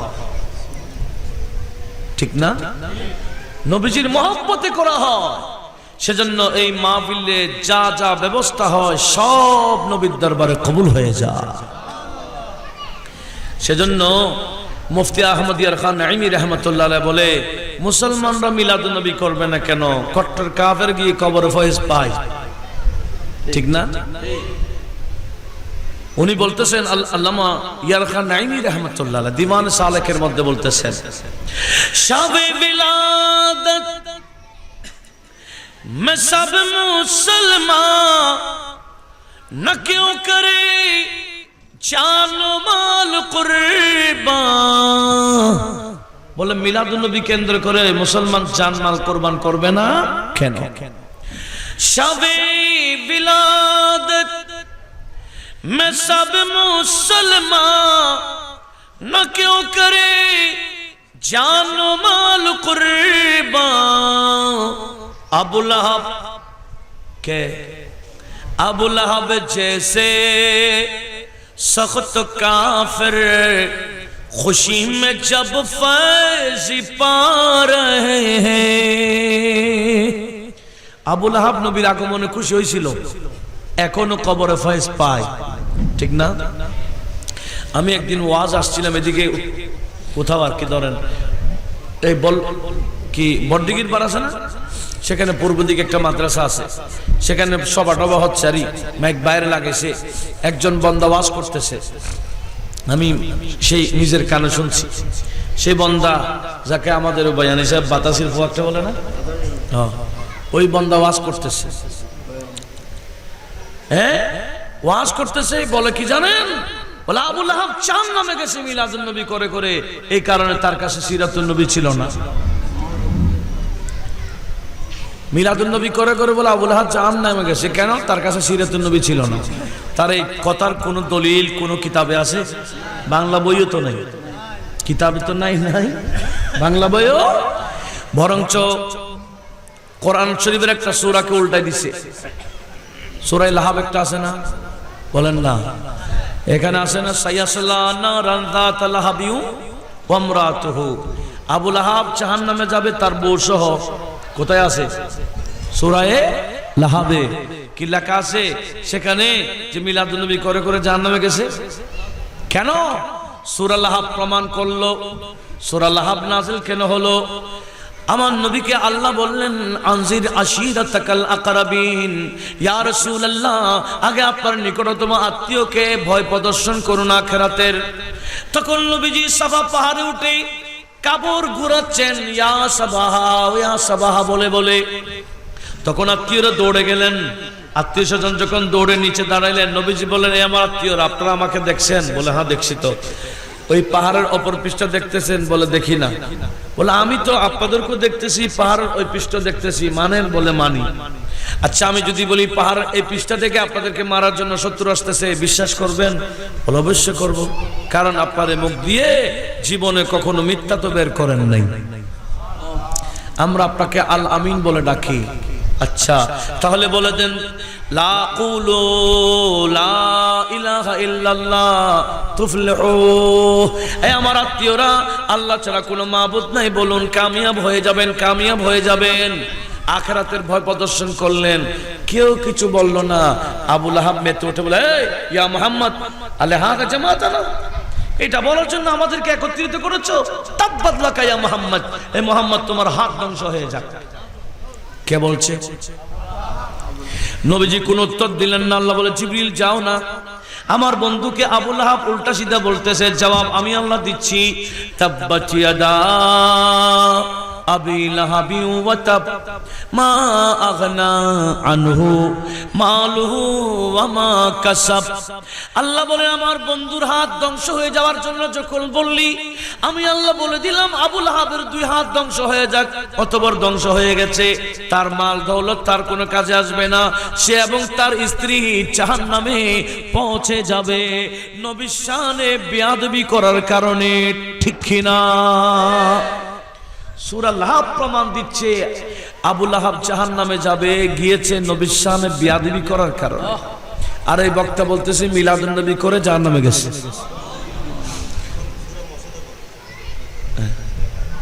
না, সূরা মাসাদ আছে হাদিসে পাকে, বলতে পারে, কিন্তু যেটা প্রসিদ্ধ এটা কাটবে কেন? সূরা লাহাব এটা কাটবে কেন আবু লাহাবের? আচ্ছা দেখেন, একটা কি বলছিলাম, উল্টা দিয়েছে সূরা। আবু লাহাব বলে জাহান্নামে গেছে কি জন্য? মিলাদুন নবী করে। এগুলো তাদের ফকেটের কথা, কোনো কিতাবের কথা নয়। বরঞ্চ আমি আপনাদেরকে তত্ত্ব দিচ্ছি বুখারী শরীফের। কোন শরীফ? আপনাদের মনে না থাকুক, এখানে ধারণ করা হচ্ছে, এখানে নোট করা হচ্ছে। আমি আপনাদেরকে তত্ত্ব দিচ্ছি বুখারী শরীফ যে হাদিস খানা কয়বার আসছে দেখেন। 5101 একবার, 5106 দুইবার, 5107 তিনবার, 5123 চারবার, 5272। এগুলো হাদিস নম্বর বলতেছি বুখারীতে। এই 5 জায়গায় বুখারীতে আসছে আবু লাহাব তাকে স্বপ্ন দেখেছিল হযরত আব্বাস। বলছে আবু লাহাব অবস্থা কি? বলে বেশি খারাপ, তবে সোমবার আমি একটু আযাবটা হালকা হয়ে যায়। বলে কেন? বলে বেতাকাতে সুয়াইবা, ওই আমার মরা ভাইয়ের ছেলে আসছিল মোহাম্মদ, আমার ভাতিজা, আসার পরে আমি খুশি হয়ে বান্দি আজাদ করছিলাম, এই শাহাদাত আঙ্গুল দিয়ে ইশারা করে, এই আঙ্গুল দিয়ে কি যেন বের হয়, আমি এগুলা খাইলে আমার আযাব হালকা লাগে। কে বলতেছে? এটা বুখারী শরীফ। তাহলে বোঝা গেল নবীর মিলাদে খুশি হয়ে বান্দি আজাদ করার কারণে এখনো আবু লাহাব কবরে ফয়েজ পাচ্ছে। ঠিক কিনা? আর এই বন্দারা জাহেলরা বলে আবু লাহাব বলে মিলাদুন নবী করে কি হয়ে গেছে? জাহান্নামে গেছে। সিরাতুন নবী ছিল না তো, সিরাতুন নবী কাকে বলে এই বন্দা এটাও জানে না। হাদিসের ভাষায়, ফিকহের ভাষায় দুইটা ইসতিলাহ আছে, একটা হাদিসের ইসতিলাহ, একটা হলো ফিকহি ইসতিলাহ। ওই দুই ইসতিলাহে সিরাতুন নবী বলা হয় নবীজির যুদ্ধক্ষেত্রের বয়ানকে। কি বললাম? একটা হলো হাদিসের ইসতিলাহ, হাদিসের পরিভাষা, আর একটা হচ্ছে ফিকহের পরিভাষা। সেজন্য আপনি বুখারী সহ বুখারী, মুসলিম, তিরমিজি এই অন্তত 3টা কিতাব যখন খুলবেন, সেখানে একটা কিতাবুস সিয়ার আছে। কিতাবুস সিয়ার মানে আপনি সেখানে দেখবেন সিয়ার মানে এটা সিরাতের বহু বচন। এখানে আলাপ দেখবেন শুধুমাত্র যুদ্ধের বয়ান। তাহলে বুখারীতে সিরাতুন নবীতে কি? বুখারী শরীফে সিরাতুন নবী বলতে কিসের আলোচনা? যুদ্ধের আলোচনা। কিতাবুল মাগাজি এটা সিরাতুন নবী। সেজন্য ফিকহের কিতাবে আসছে, বিশেষ করে হেদায়ের মধ্যে কিতাবুস সিয়ার আছে, সেখানেও আছে সিরাত শব্দটি নবীজির যুদ্ধক্ষেত্রের বয়ানের জন্য খাস। একটু জোরে বলুন না সুবহানাল্লাহ। যুদ্ধক্ষেত্রের জন্য কি খাস? আজকে এই জ্ঞান না থাকার কারণে কথায় কথায় মানুষকে সিরাতুন নবী বলে। এটাও নবীজির সিরত, এটা আমরা বিপক্ষে বলি না। সিরত এটাও নবীর, মিলাদ এটাও কার? নবীর। আবার সিরতের বিরুদ্ধে কেউ বলার সুযোগ নাই, এটা নবীর সিরত, এটা নবীজির জীবনের একটা পাঠ, এটাকে অস্বীকার করার কোনো সুযোগ না। আল্লাহ সবাইকে বোঝার তৌফিক দান করুক। একটু জোরে বলুন না আমিন। তো আমি এটাই বলতে চাইছিলাম, তারা মানুষকে কিভাবে মিসগাইড করছে যে আবু লাহাব বলে জাহান্নামে গেছে মিলাদুন নবী করে। সম্পূর্ণ বিপরীত না? সম্পূর্ণ বিপরীত বর্ণনা। এগুলা বিপরীত বর্ণনা করে নিজেও ঈমান হারা হচ্ছে, মানুষকে বেঈমান বানাচ্ছে। সেজন্য আমি শুরুতে বলেছিলাম, মুহাম্মদ বিন সিরিন বলেছেন, ফানজুরু আম্মান তাখুজুনা দীনাকুম, তোমাদের দ্বীনি আলোচনা কার থেকে শুনতেছো আগে আলোচককে দেখো। আলোচক আহলে সুন্নাত ওয়াল জামাতে আছে কিনা দেখো। আর আহলে সুন্নাত ওয়াল জামাতের আলোচক না হলে তার আলোচনা শুনবে না। কেন শুনেন, ইমামের দারমি নোট করেছেন, যিনি ইমামে বুখারীর উস্তাদ। কার? ইমাম বুখারীর উস্তাদ মানে কি মামুলি? দারমি শরীফ শুনুন, দারমির মধ্যে আসছে মুহাম্মদ বিন সিরিন একদিন ছাত্রদের পড়ান, আর দুইজন বান্দা ঢুকলেন, দুজন কদরিয়া। কদরিয়া বুঝেন? যারা তকদির বিশ্বাস করত না। আমাদের তকদির আছে কি না? তকদির লেখা হয়েছে না? কখন? যখন আমরা সবাই মায়ের গর্ভে ছিলাম, আমাদের হায়াত ছিল 4 মাস। কয় মাস? 340। আমরা বুখারী একেবারে সাহাসিত্তার সব কিতাবে আছে, আমরা মায়ের গর্ভে 40 দিন বীর্য অবস্থায় ছিলাম, আবার 40 দিন রক্ত জমাট হিসেবে ছিলাম, আবার 40 দিন মাংসের টুকরা হিসেবে ছিলাম। 340 পার হওয়ার পরে আমার আল্লাহ আমাদের মায়ের গর্ভে একজন ফেরেশতা পাঠাইছিলেন, বলছেন উক্তুব উমরাহু, তার সে বয়স কয়দিন দুনিয়াতে থাকবে লিখে দাও। ওয়ারিজকাহু, সে কি কি খাবে লিখে দাও। ওয়া আমালাহু, সে দুনিয়াতে কি কি আমল করবে লিখে দাও। শাকী আম সাঈদ, সে কি জান্নাতি না দুজকি লিখে দাও। কয়টা বিষয়? 4টা বিষয় লিখে দেয়। এই তাকদীরটা লেখার পরে আল্লাহ বলে ফেরেশতাকে বলে, এবার রূহ ঢুকিয়ে দাও। ওই 340-এর পরে আমাদের যে রূহ ঢুকানো হয়েছে, এখনো রূহটা আছে। একদিন রূহটা বের হয়ে যাবে। কখন বের হবে? কাউকে বলে কি বলবে? এই গত পরশুদিন আমাদের গহিরা আলিয়া মাদ্রাসার প্রিন্সিপাল অবস্থা কি, উনি কি এই ট্রেনের মধ্যে উনি মারা যাবেন সিটে বসে? এটা যদি জানতেন উনি বাড়ি ফেলে যাইতেন। মিটিং এ গেছে, মিটিং কাজ সাহেব বাড়িতে আসতেছে, ট্রেনের মধ্যে উনি মারা গেছে। আমরা দোয়া করছি আল্লাহ ওনার রাফে দরজাত নসিব করুন। আর একটু জোরে বলুন। তাহলে রূহ এটা আছে, একদিন চলে যাবে। তাহলে কি বলছিলাম? ওই সময় আমাদের তাকদীর লেখা হয়েছিল, সেজন্য আমরা বিশ্বাস করি ওয়াল কদরে খাইরিহি ওয়া শাররিহি মিনাল্লাহি তাআলা। তাকদীরের ভালাই খারাপ সব কার পক্ষ থেকে আসে। কিন্তু মুহাম্মদ বিন সিরিন ওয়াজ করছিলেন, দুজন বান্দা ঢুকলেন, এরা তাকদীর মানতো না। কিছুক্ষণ পর একজন দাঁড়িয়ে বলছে, হুজুর আমি একটা হাদিস শোনাই। মুহাম্মদ বিন সিরিন বলে, বসো। আবার কতক্ষণ পর আরেকজন দাঁড়িয়ে, হুজুর আমি একটা আয়াত শোনাই। বলে, বসো। দুজনকে বসাই দিলেন। আবার কিছুক্ষণ পর দাঁড়াইতে চায়, তখন মুহাম্মদ বিন সিরিন বলে, কি রে তোমরা যাবে না আমি যাব? হয়তো আমি যাবো কেন, তোমরা চলে যাও। তারা বলেন, আপনি কেন যাবেন, আমরা যাচ্ছি। দুজন যখন বের হয়ে গেল, ছাত্ররা জিজ্ঞেস করছে, হুজুর এরা তো খারাপ কিছু বলে নাই, কোরআন শুনাইতে চাইছিল, হাদিস শুনাইতে চাইছিল, আপনি শুনেন না কেন? মুহাম্মদ বিন সিরিন বলে, আমি জানি এরা বাতিল। কোন বাতিলের সুবহানে আমি হাদিস শুনতে রাজি না, কোন বাতিলের সুবহানে আমি কোরআনের আয়াত শুনতে রাজি না। হয়তো সে তাকদীর প্রসঙ্গে একটা হাদিস বলবে, ব্যাখ্যা একটা দিবে, আমার মাইন্ডের মধ্যে এটা হয়তো অসুয়াশা সৃষ্টি করে দিতে পারে। সে একটা হাদিস কোরআন শরীফের আয়াত পড়বে তাকদীর প্রসঙ্গে, সে একটা কথা বলবে, আমার অন্তরের মধ্যে আমার ব্রেনের মধ্যে হতে পারে এরকম সন্দেহ এসে যেতে পারে। বিদায় কোন বাতিলের আলোচনা শুনতে আমি রাজি না। একটু জোরে বলুন না সুবহানাল্লাহ। তো মুহাম্মদ বিন সিরিন যদি কোনো বাতিলের আলোচনা না শুনে, তা আমরা কেন শুনবো? সেজন্য আলোচনা শোনার আগে আলোচককে এটা যাচাই করো। ইমান হারা, এখন আখেরি জামানা, ইমান রাখা অনেক কঠিন। বাতিলরা বিভিন্ন, এই বলছে না বছরে 2টা ঈদ, এটা আবার কোন ঈদ সেরা ঈদ বলতেছে। একটু শোনার দরকার আছে কিনা? আছে না? যারা বলে বছরে 2টা ঈদ আর কোন ঈদ নাই, এরকম যারা বলে এই মিলাদুন নবী সেরা ঈদ কিভাবে হলো, এরকম প্রশ্ন যারা করে, আমি বলবো এরা বর্তমান যুগের শ্রেষ্ঠ মূর্খ। কি মূর্খ? কেন? এই যে বাংলা অভিধান আছে কিনা? বাংলা অভিধান নাই। ইংরেজিতে কি বলে? ডিকশনারি বলে। আরবিতে এটাকে লুগাতের কিতাব বলে।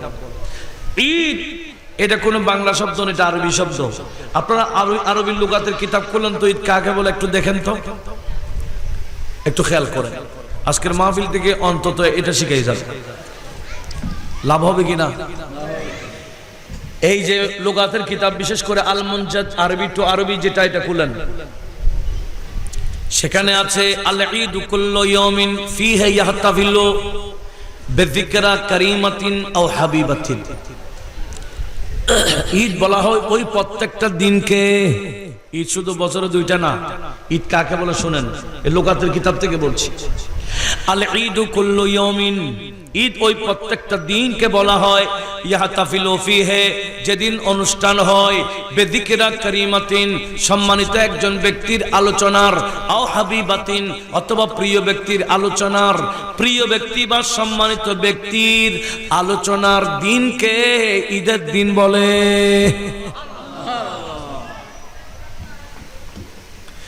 যত সম্মানিত আছে ওনাদের আলোচনার দিন ঈদের দিন। সেজন্য যত সম্মানিত আছে সবচেয়ে সেরা সম্মানিত কে? বান্দার মধ্যে। তাহলে ব্যক্তির মধ্যে যদি সম্মানিত ব্যক্তির আলোচনার দিন যদি ঈদের দিন হয়, তা আমাদের নবীর আলোচনার দিন কি ছোট ঈদ হবে না সেরা ঈদ হবে? তাহলে বোঝা গেল এরা ঈদ কাকে বলে এটাও জানে না। জানলে এই এতরাজটা করতো না। এটা বললাম আল মুনজাদ কিতাব থেকে। আরেকটা লুগাতের কিতাবে আরেকটা সংজ্ঞা আছে, এটা হলো লিসানুল আরব, এটা সুলখণ্ডের একটা কিতাব। আল্লামা মুনজারিদ সেই কিতাবও ঈদের একটা সংজ্ঞা দিয়েছে। সেখানে বলেছে আল ঈদু কুল্লু ইয়াউমিন ফীহি জামাআ। ঈদ ওই প্রত্যেকটা দিনকে বলা হয় যেদিন মানুষ একত্রিত হয়। ঈদ কাকে বলে? যেদিন মানুষ একত্রিত হয়, এদিন ঈদের দিন। তো যে সমস্ত অনুষ্ঠানকে কেন্দ্র করে একত্রিত হয়, তাদের মধ্যে সেরা অনুষ্ঠান হচ্ছে নবীর মিলাদের অনুষ্ঠান। সেজন্য সকল ঈদের সেরা। যাদের কাছে শরঈ এবং লুগাবি পার্থক্য নাই, সব একই মনে করে, কি রে ভাই, এই যে বছরে দুইটা ঈদ, এটা তো শরঈ ঈদ, তো জুমার দিন তো শরঈ ঈদ না, আরফাতের দিন তো শরঈ ঈদ নয়। জুমার দিনকে ঈদ কেন বলা হয়? বলে এই দিন মানুষ জমায়েত হয়। আরফাত দিন কেন ঈদ বলা হয়? এই দিনও জমায়েত হয়। একটু জোরে বলুন না সুবহানাল্লাহ। আজকে এই বিষয়ে স্টাডি না থাকার কারণে নিজেও গুমরা, নিজেই আনপঢ়, নিজেই জাহেল, মূর্খ, মানুষদেরকে মূর্খ মনে করছে। সুন্নি আলেমের সাথে বসলে না, তারপরে না বুঝবে। আল্লাহ পাক সুবহানাহু ওয়া তাআলা সবাইকে এই বিষয়ে সতর্ক থাকার তৌফিক দান করুন। তো আমি আর কথা বাড়াবো না, এটাই বলবো যে মিলাদুন নবীর এই মাহফিল, এটা আমার আল্লাহর কাছে অতীব অতীব পছন্দনীয় একটা অনুষ্ঠান। এই অনুষ্ঠানে যারাই আসে, এক নম্বর তাদের গুনাহ আমার আল্লাহ মাফ করে, এদের এত ব্যাপক রহমত নাজিল করে। আল্লামা ইবনে জুজি আসসিরাত আন-নববিয়্যা এই কিতাবের মধ্যে বলেছেন, যেই জায়গায় মিলাদুন নবীর অনুষ্ঠান হয় সেই জায়গায় নাকি আমার আল্লাহ 1 বছর রহমত নাজিল করে। কয় বছর? লাগাতার। এটার রহমত আমরা পাইছি মিলাদুন নবীর ফজিলত। এই যে 2 বছর করোনার মধ্যে, যেরকম করোনা আসার আগে বলছে বাংলাদেশে 20 লক্ষ মারা যাবে, বলছিল না? কিন্তু 20,000 তো মারা যায় না। কেন? আল্লাহ বলে এটা মিলাদুন নবীর বরকত। ঠিক কি না? এটা সরকার বুঝেছে, সেজন্য সরকার বলে না, এটাকে জাতীয় দিবস করতে হবে। তো আমরা আবারও ধন্যবাদ জানাচ্ছি আজকের এই মাহফিল দেখে। যারা না বুঝে উল্টা সিধা বলে, আমরা তাদের জন্য দোয়া করব। আল্লাহ পাক সুবহানাহু ওয়া তাআলা এই মাহফিলের সাথে যারা যেভাবে সম্পৃক্ত, আল্লাহ দুনিয়া আখিরাতে তাদেরকে উত্তম বদলা দান করুক, আমিন। ওয়া আখিরু দাওয়ানা আনিল হামদুলিল্লাহি রাব্বিল আলামিন। আসসালামু আলাইকুম ওয়া রাহমাতুল্লাহি ওয়া বারাকাতুহু।